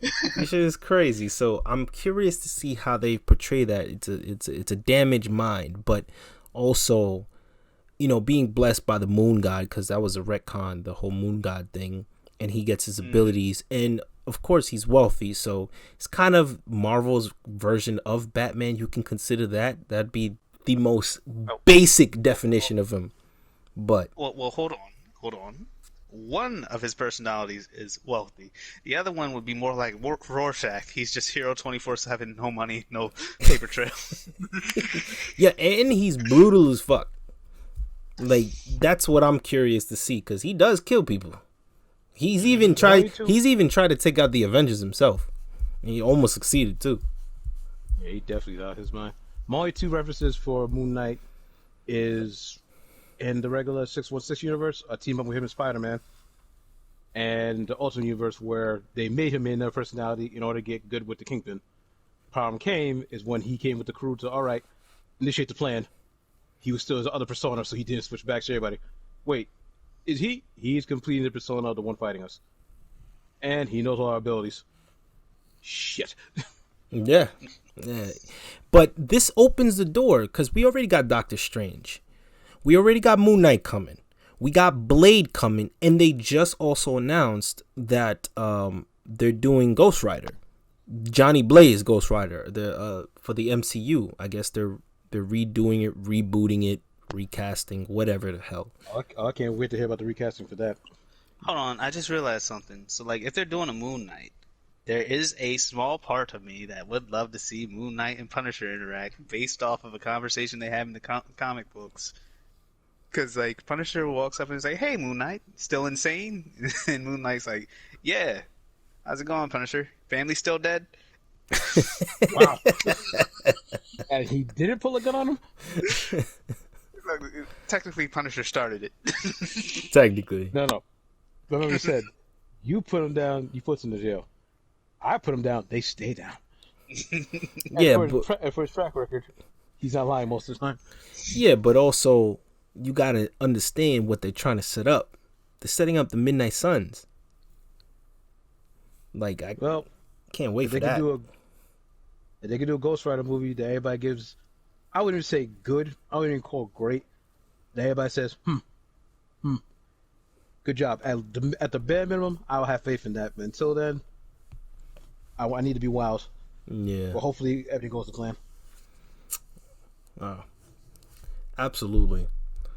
But moving on to our main topic, I know everybody's been waiting for this. Manga. I'm going to pass it over to our resident manga dealer, Gray. What you got for us this week, man? I need my fix, man. I have for you guys some tasty, delectable, also juicy, dry snitching because Zero has been reading this entire time.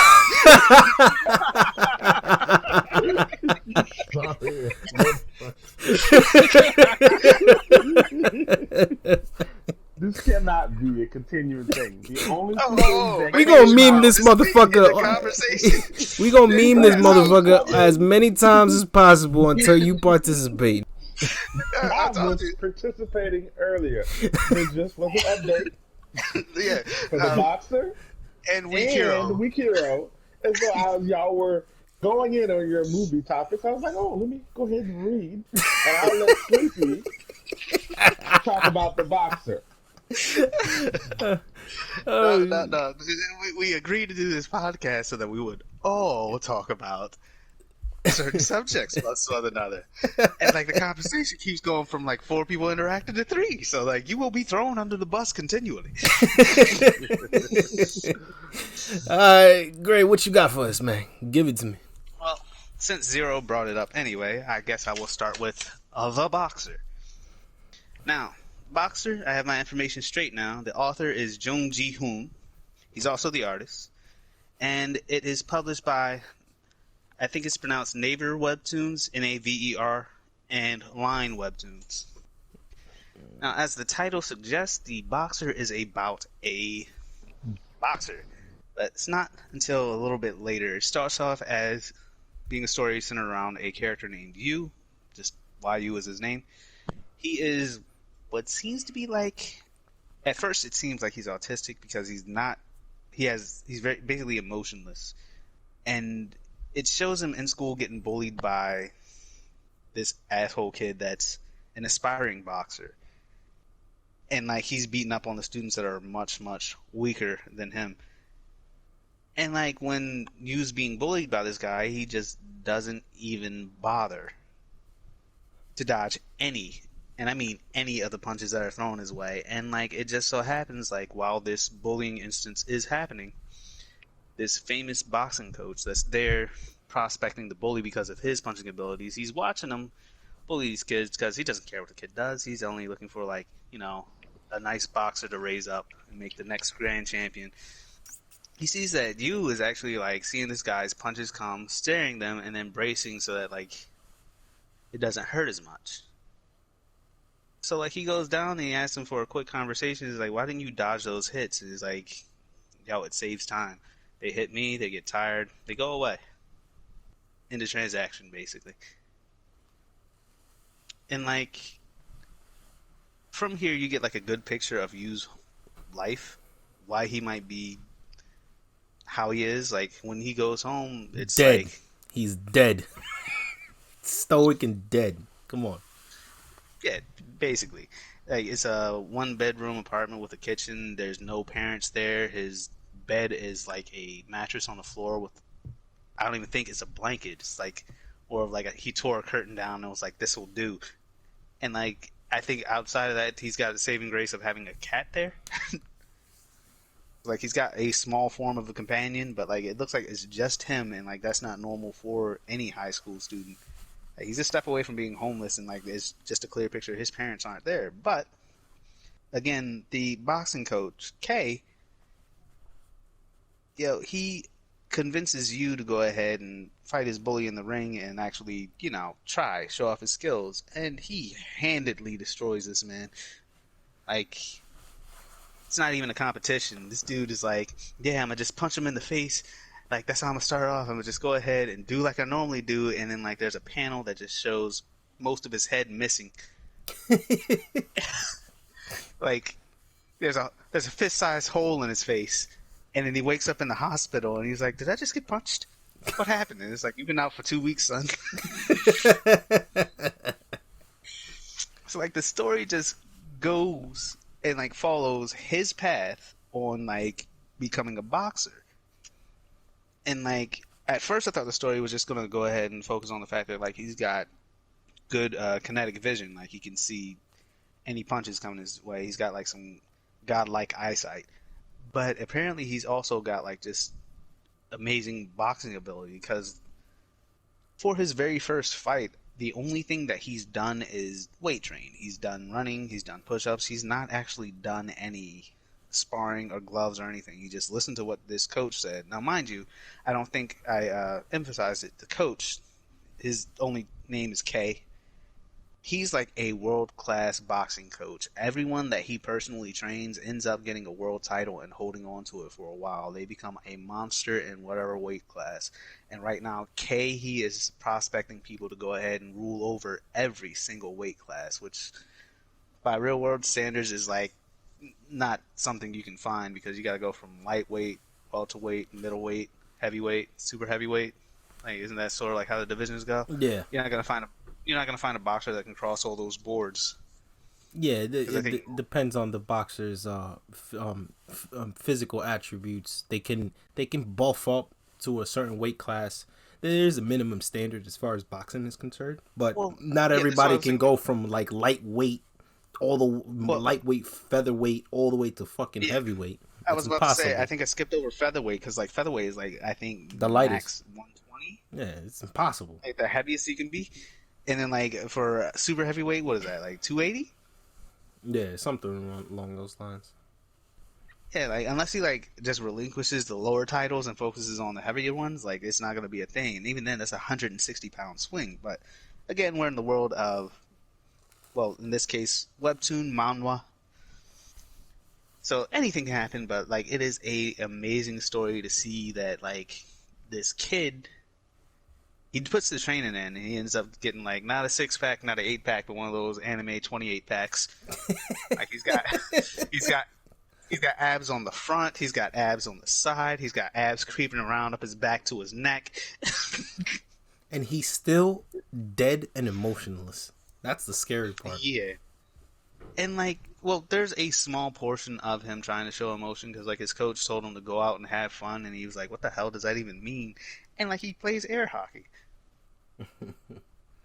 But like it's clear that he doesn't have an obvious understanding of like normal human emotions. Like his interactions with people are just I guess. Like every interaction is like, yeah, I guess I'll do that. Yeah, I guess I'll do that.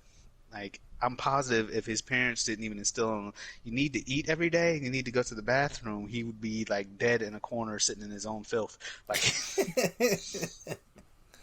yeah, and there's something I want to speak on about the main character. Like, you guys know what I'm talking about, but Mm-hmm. I don't know if that like is spoilerish territory. Is that too much spoiler? It's like a very good story concept, but I don't want to like creep into it because of it's like a whoa factor thing. You know what? Matter of fact, how many chapters are in the box right now? There's 40. And I think that thing happened 5 chapters back. So yeah, I'm not gonna touch on it.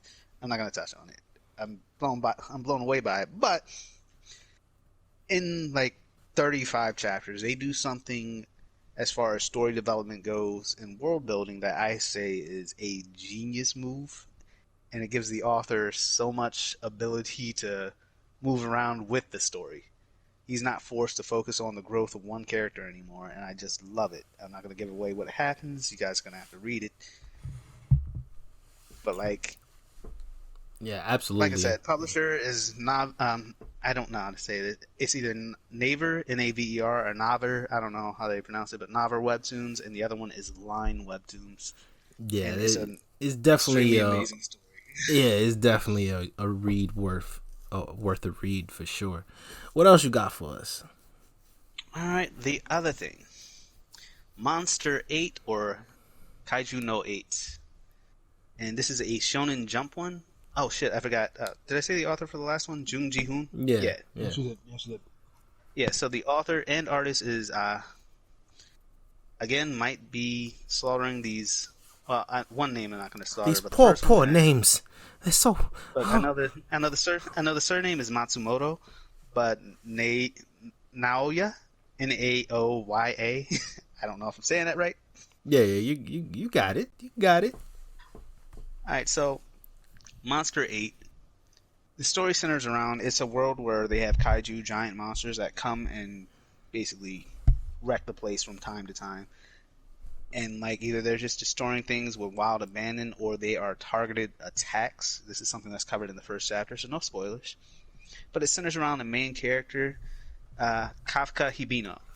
He works with a facility that just does cleanup after all these monster attacks happen. There's the special defense force that fights the monsters every time they go ahead and attack a place. He's responsible for going in, cleaning up the debris, and like his group, they clean up the monster corpses. They cut them up, get rid of them. And like while he's doing his job, he's training a new hire, and there just so happens to be another monster attack. Of course, like he's got no special abilities, so he just does his best to make sure that him, his coworker, and an old man that they run across can actually get away from the monster. And this lands them in the hospital. And like his coworker should have wrote his name down because he's also like part of the main cast, but I forgot it. So his coworker, they're in the hospital recovering, and his coworker's like talking about how he really wants to join the defense force, how he wants to go through the training, how he wants to fight back these monsters. And like, yo, Kafka, he just, Hibino, he just like encourages him and like tells him like, yo, go ahead and go for it. I wanted to go for it, but like I'm much too old now, so it's not something I can do. But like, yo, never give up on your dreams. Don't be like me. And like while he's saying this, a monster bug, and like when I say giant, like normally bugs, if you say a fly, you guys are familiar with about how big a fly is. This thing is about the size of a very large iguana with wings. Like, yeah, imagine like an iguana slug with wings, like dragonfly wings and horrible mosquito legs. Just this giant monster of a bug flies into the hospital room and climbs into Hibino's mouth and down his throat, forcing him to eat it. Oh, that's disgusting. It's not that bad. He doesn't chew or anything. It's just swallowed in one bite, so there's no legs or anything anywhere. Take solace in that. So, like, this thing, it goes down his throat forcefully. And, like, after Hibino is force-fed this bug, he turns into a humanoid monster. And, like, in his panic of what's going on, like, he doesn't lose himself. He's still aware. He's Hibino. He is aware of his job. He's panicking. He breaks the hospital bed and destroys the wall. And, of course, the old man is in the same room as them, the old man he rescued. He wakes up, hits the emergency button, and the special forces come after him. So Hibino takes his friend and takes off running. And like while he's running, he's like, "Why did you grab me?" He's like, "I don't know." That one sounds interesting. I'm gonna read that tonight. Yeah, like he takes off running and like he just tries to figure out how to transform back into a human, and he eventually gets it. He has some mishaps, but like he realizes, one, when he transforms into a monster, he's ridiculously strong. Like he's stronger than some of the giant monsters. Like he ends up fighting a monster later on in the chapter. He punches it and destroys. I'm talking a one punch man punch. Everything is gone after he hits this monster. So like both of them decide, you know what, we will join the defense force. Hibino to go ahead and figure this out, and the other guy had to live out his dream. And like it's just a nice story. It's sort of short, I think. Let me see. How many chapters is Dissin? Because it updated not too long ago.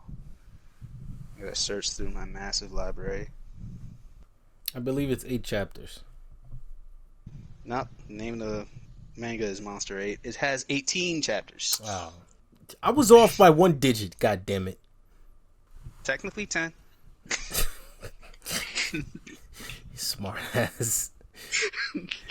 I definitely yes. gonna get into that one for sure.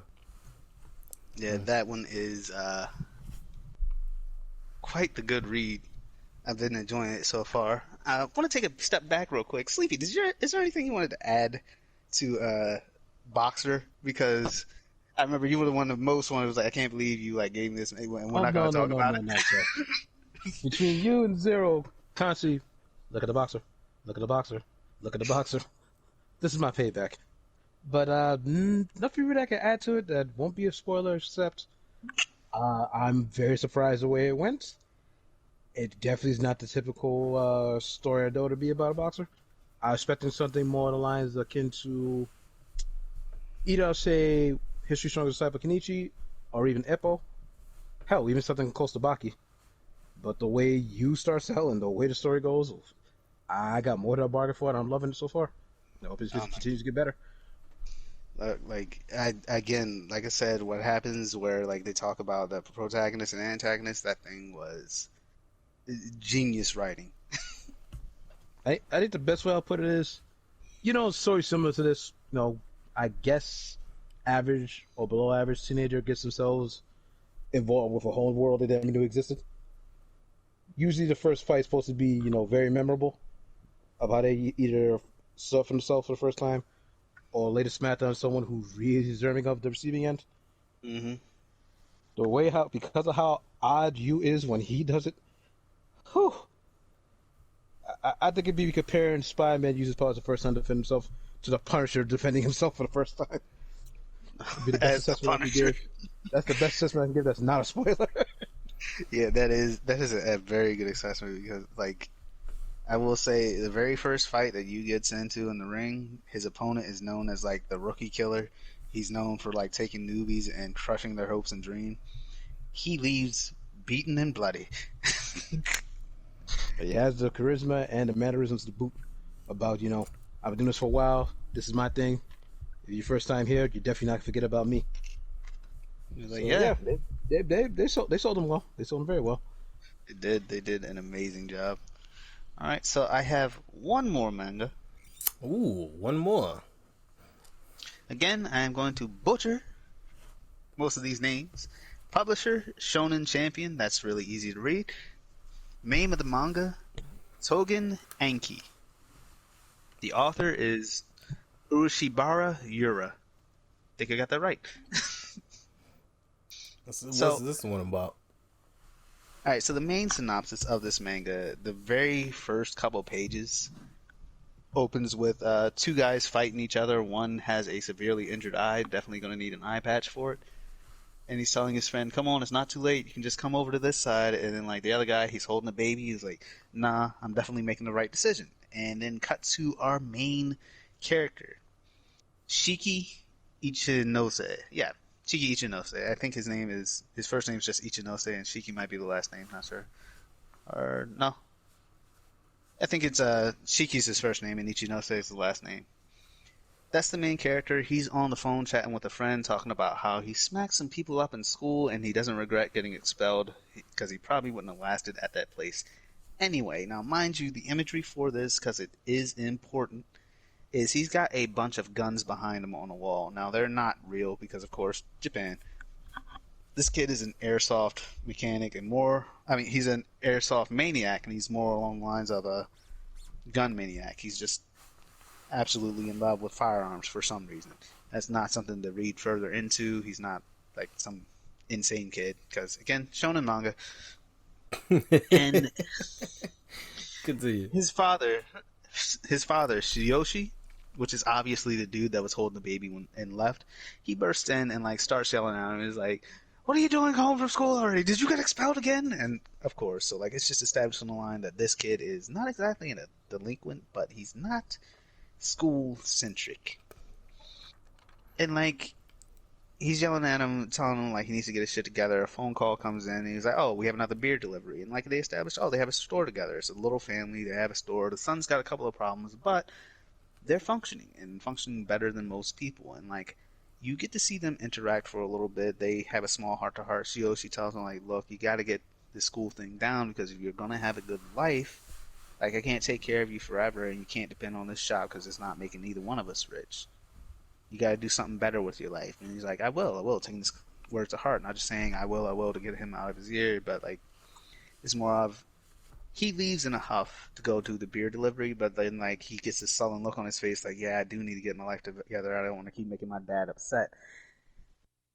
And like while he's walking, some dude in a suit with an eye patch, and like he's got long hair, so he's got the ponytail, but he's got the hat on top, and like it's like all white suit with a coat on, but he's not really wearing a coat. It's just over the shoulders.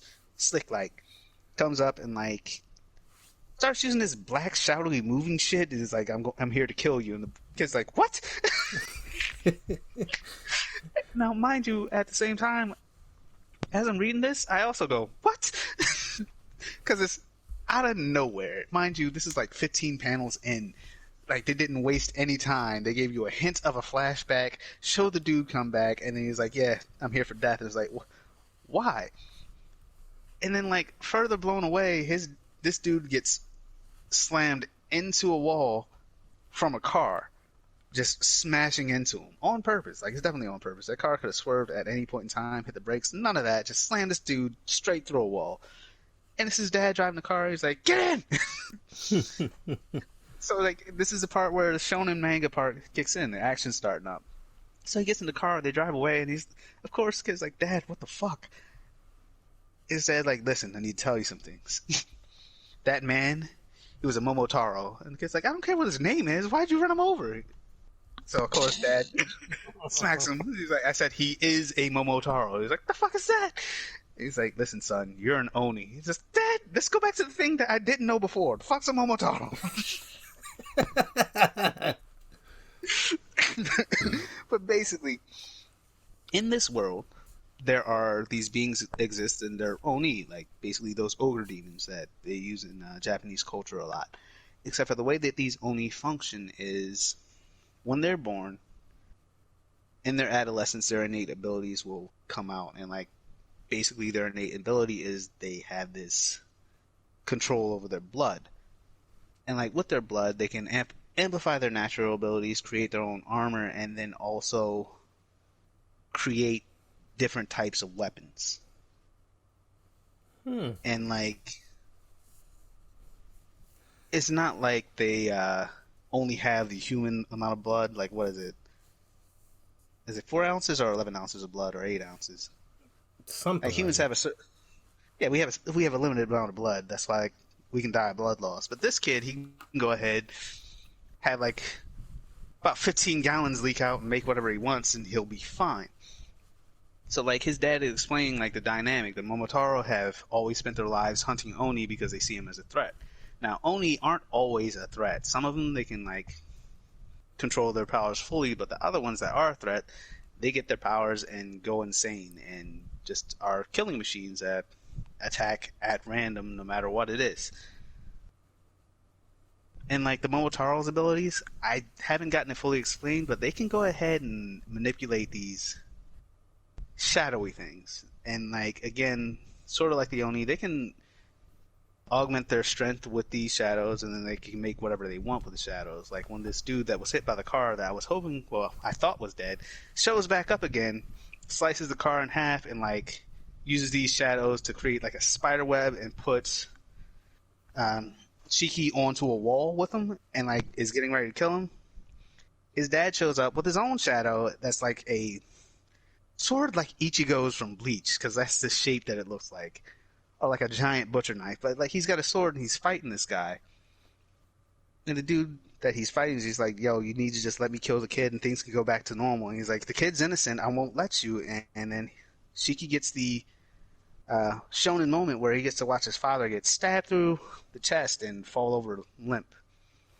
And this, of course, is the moment where Shiki's Oni blood wakes up, and this calls back to where I said he had a bunch of guns behind him and he was a gun fanatic. Shit. His entire body is covered with like the blood. He's got these horns that show up on his head to signify he's an Oni. And then like there's all these guns, functional guns behind him that are just made out of his blood, and he just starts trying to go to town on this guy.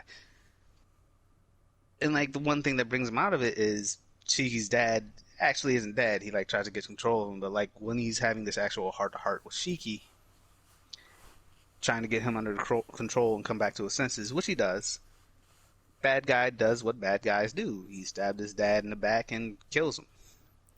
This sounds like Batman. Does this sound like Batman to you? It's another Batman story? It's probably Batman. Yeah, continue. Well, like Shiki's mom's not dead. I think. I hope. Maybe. He's got one chance. This is shonen, so I'm not holding my breath, but it is a possibility.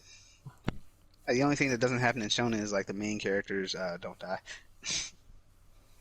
But most of the time that is not the case. Not most of the time. All right, so long story short, Shiki, he gets to watch his father die. He understands that he's this being and like he's completely displaced from the life that he's had. So after all that happens, in much normal shonen fashion, another character shows up and he's extremely quirky while also being extremely powerful. It's another Oni, much like him, and he is on rollerblades for some reason. Rollerblades? Really? We're going there. Look, the way that the story reads, in lieu of giving him a personality, they just tried to make him unique. So yeah, he's on rollerblades. He identifies himself as an Oni. He tells Shiki he's sorry for his father's loss, and he lets him know like you're in a safe place, because like when Shiki was crying, he lost consciousness. So like I do believe he ran away, but like it's hazy. I'd probably have to reread. But Shiki gets away, wakes up, there's another Oni, and he lets him know that his father's dead. Along with that, since Shiki's an Oni who just recently awakened his powers, and he's not an insane killing machine covered in blood, this guy, this new character, lets him know he's got an opportunity to go to a school, which handles him being kicked out of school. But this school that he's offered to go to is an Oni school. Like, specifically made to go ahead, take Oni students, teach them how to use their powers, and allow them to help and save other Oni from the active Momotaro. Got it. Yeah, I'm 100% behind that, because like he didn't have to kill his dad, he didn't have to kill the kid. They were just selling beer. His powers would have never have activated had you not shown up. You're your own worst enemy, in my mind. In my mind, that's what I'm thinking. Isn't that always the case in most of these shonen mangas? Don't have Japan come after us, sir. Take that back. Truth be told, I love shonen. I'm just saying. It's kind of a ongoing trope. But like, as the story goes on, because like I've read quite a bit, I'm still behind. I'm not caught all the way up. But it shows like Shiki understanding like the world that he's never explored and trying to like fit in, and like he doesn't see it, but there's a realization that he's functioning in this world. He's fighting with the other students, but that's expected because of the nature of the school. Mm-hmm. But he's not doing anything that makes him stand out as a delinquent or a bad person or a troublemaker like it did before in the other schools that he would go to, the human schools that he would go to. And like, as they talk about him and his abilities, in shonen fashion, he gets no instructions, and like most of his control comes from emotions. I see. And like, yeah, like I'm okay with that, because one thing that he keeps getting made fun of is, like I said, these horns appear on his head, and like they're not exactly physical. They're more like shimmery, but they're still like that's a signifier that you're an Oni, and with time you can learn how to hide your horns. But when he goes to school, like he's the only one with them out, so like ridicule. Obviously, but because of his personality, because of his personality, he don't take that shit, and he's gonna hurt you or try to. And like the first kid he tries to punch, he just blocks it with blood, and like his first question, how the hell do I do that? And like he slowly figures it out. Like mind you, this is like chapter 2 that I'm probably going into. Like early chapter 2. That'll be interesting if they if that would get animated. Definitely sounds like an interesting shonen. There's a lot of ones I would love to see animated, like Sleepy. If you want to take a moment. No. Gray. I think it's dry snitching time. Go ahead, hit it. Oh, I don't know what Zero's doing, but like he sure ain't here. He for sure ain't here. Sir, I am here in spirit. We needed you here in person. The four of us supposed to be talking. I mean, you talked about the boxer. You talked about the mangas for today. Sleepy has a manga that obviously you want him to talk about. So go ahead, Sleepy. Jump on it. No, the reason I was bringing it up is like Lou said it sounds like it would be something great to be animated. Oh my god. Me and Sleepy have been reading this comedy manga, and it is beyond hilarious. Yes, it's got the way that they do the jokes, the way they draw the faces, just the way everything comes together to go ahead and be comedic is perfect. I would love to see this animated. And like, if I had my own animation studio and I could buy the rights to this comic and get the writers on board and the illustrator, I would just go ahead and like, look, our commercials will be every single manga chapter that you've done until now, and then like we'll have maybe 2.5-minute episodes of original stories. What's the manga called? What's the manga called? See, I didn't write this one down, so I gotta look it up. Give me a second, I got you. Let's see who's faster. Yeah, I got it. Nan Hao and Shin Fang. Bingo. Or Shang Fang. Offer is, if I read this right, Brownie. Shoot. For author, I just have like Chinese characters. I don't want to go any further. I might get this pulled, so I'll just say leave it at that. Oh, that's great. It sounds like some sound selections for this week. I'm definitely gonna look into that Monster 8 though. That sounds interesting. Oh my god, Monster 8, the way that it goes, homeboy. When he's got to do this dip in, dip out. Because, of course, he doesn't have control of his powers. But then he's also put in situations where he's got to use them, be damned who's around. So it's like, hey, please be quiet about this. Saving your life. Hey, you can be quiet that saved your life, right? Yeah, but aside from that, everybody needs to try Boxer. The Boxer is one hell of a webcomic. One spoiler I will give out for the Boxer: Cat is the strongest fighter in the series. The cat, right? The cat. He has the utmost in strength and power. Oh my god, he's got that agility. He can move out of any strike. He can corner you. He can't land a hit. He can't dodge a hit. What do you do? I don't know who actually looks at Always Sunny in Philadelphia, but there's a quote that fits this very, very well about the cat and the Boxer. Cats do not abide by the laws of nature. You obviously don't know shit about cats. The Boxer, it all makes sense. I mean, yeah, that probably fits it perfectly. You know what, Sleepy? Next time, we'll get these guys to read the comedy one, and then we'll talk about that next time, because, oh my god, I would love to. It's kind of not much to explain, being a comedy and all, but look, you're right. If they actually start reading it, it'll make more sense. The only thing we can't do is describe the scenario. Oh my god, I'm just saying the jokes. Like, yeah, you're right, because the things that I love about it, like the way he kicked his friend out the train. Oh, it's so great. It is like, because you explained, it was like, you don't understand. His leg was perfectly straight. It's like, I don't get it. Like, I'm trying to go over which ones that don't require that much explanation. That quick to understand, like when they're Hold on, playing. your favorite joke, like, does that take too much explanation? Yeah, not really, but it's still kind of wrong. But it is that, the best way to put it is just acting a fool. They're just being kids. Oh yes. The best. Okay, this is the best one I can give. The quickest shot I can explain. That's not really spoiling. Just an example of them just getting stupid. In middle class, probably free time. They got their hands together to play the game. Who can slap the friend's hand faster, for a reason. And just doing it back and forth, no problem. And so one of them swings way too wide, and smacks the crap out of the big muscly guy, in front of them. Which the best plan is they both act like they're sleeping.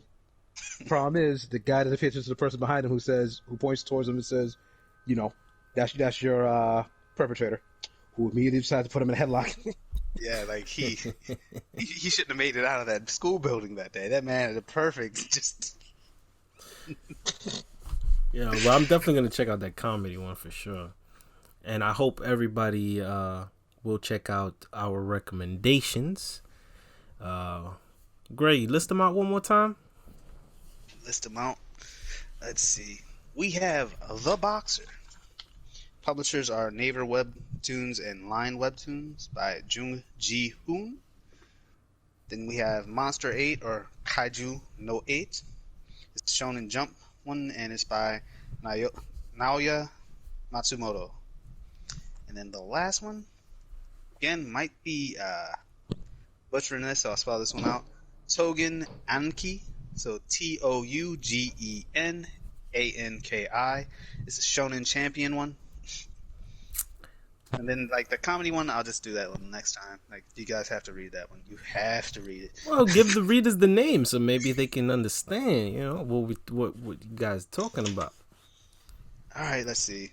We just pulled it up, so it's in Nan Hao and Shang Feng. So Nanhao and Shangfeng.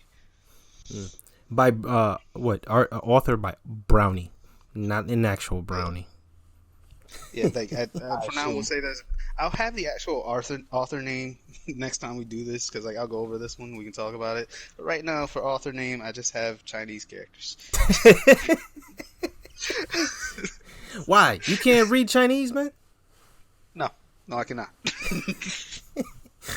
Well, you need to get up on that, boy. Nah, I'm good. Well, that's it for today, guys. We'll reconvene next week. Ladies and gentlemen, thank you for listening to us. This is the RCP Crew. We is out. Follow Hold on us. 1 second. Yeah. Go ahead. Just want to say, Lou, Sleepy, thank you for being here. Zero, you get just the TH of the thank you. We're gonna need you not to be driving and take my silence and letting you gentlemen speak. Oh God. Yeah, follow us on Discord. The link will be in the description. If you like hearing our random talks and shenanigans, subscribe, leave a comment down below. Maybe even leave some suggestions of any other topics that you guys would like to hear us, bullshit about, pretty much. But yeah. If you suggest a manga, I've probably already read it. Don't bother. Yeah, probably. Well, we'll catch you on the next one, ladies and gentlemen. This is the RCP Crew. We is out. Have a good night, y'all. Have a good night, gentlemen. Later.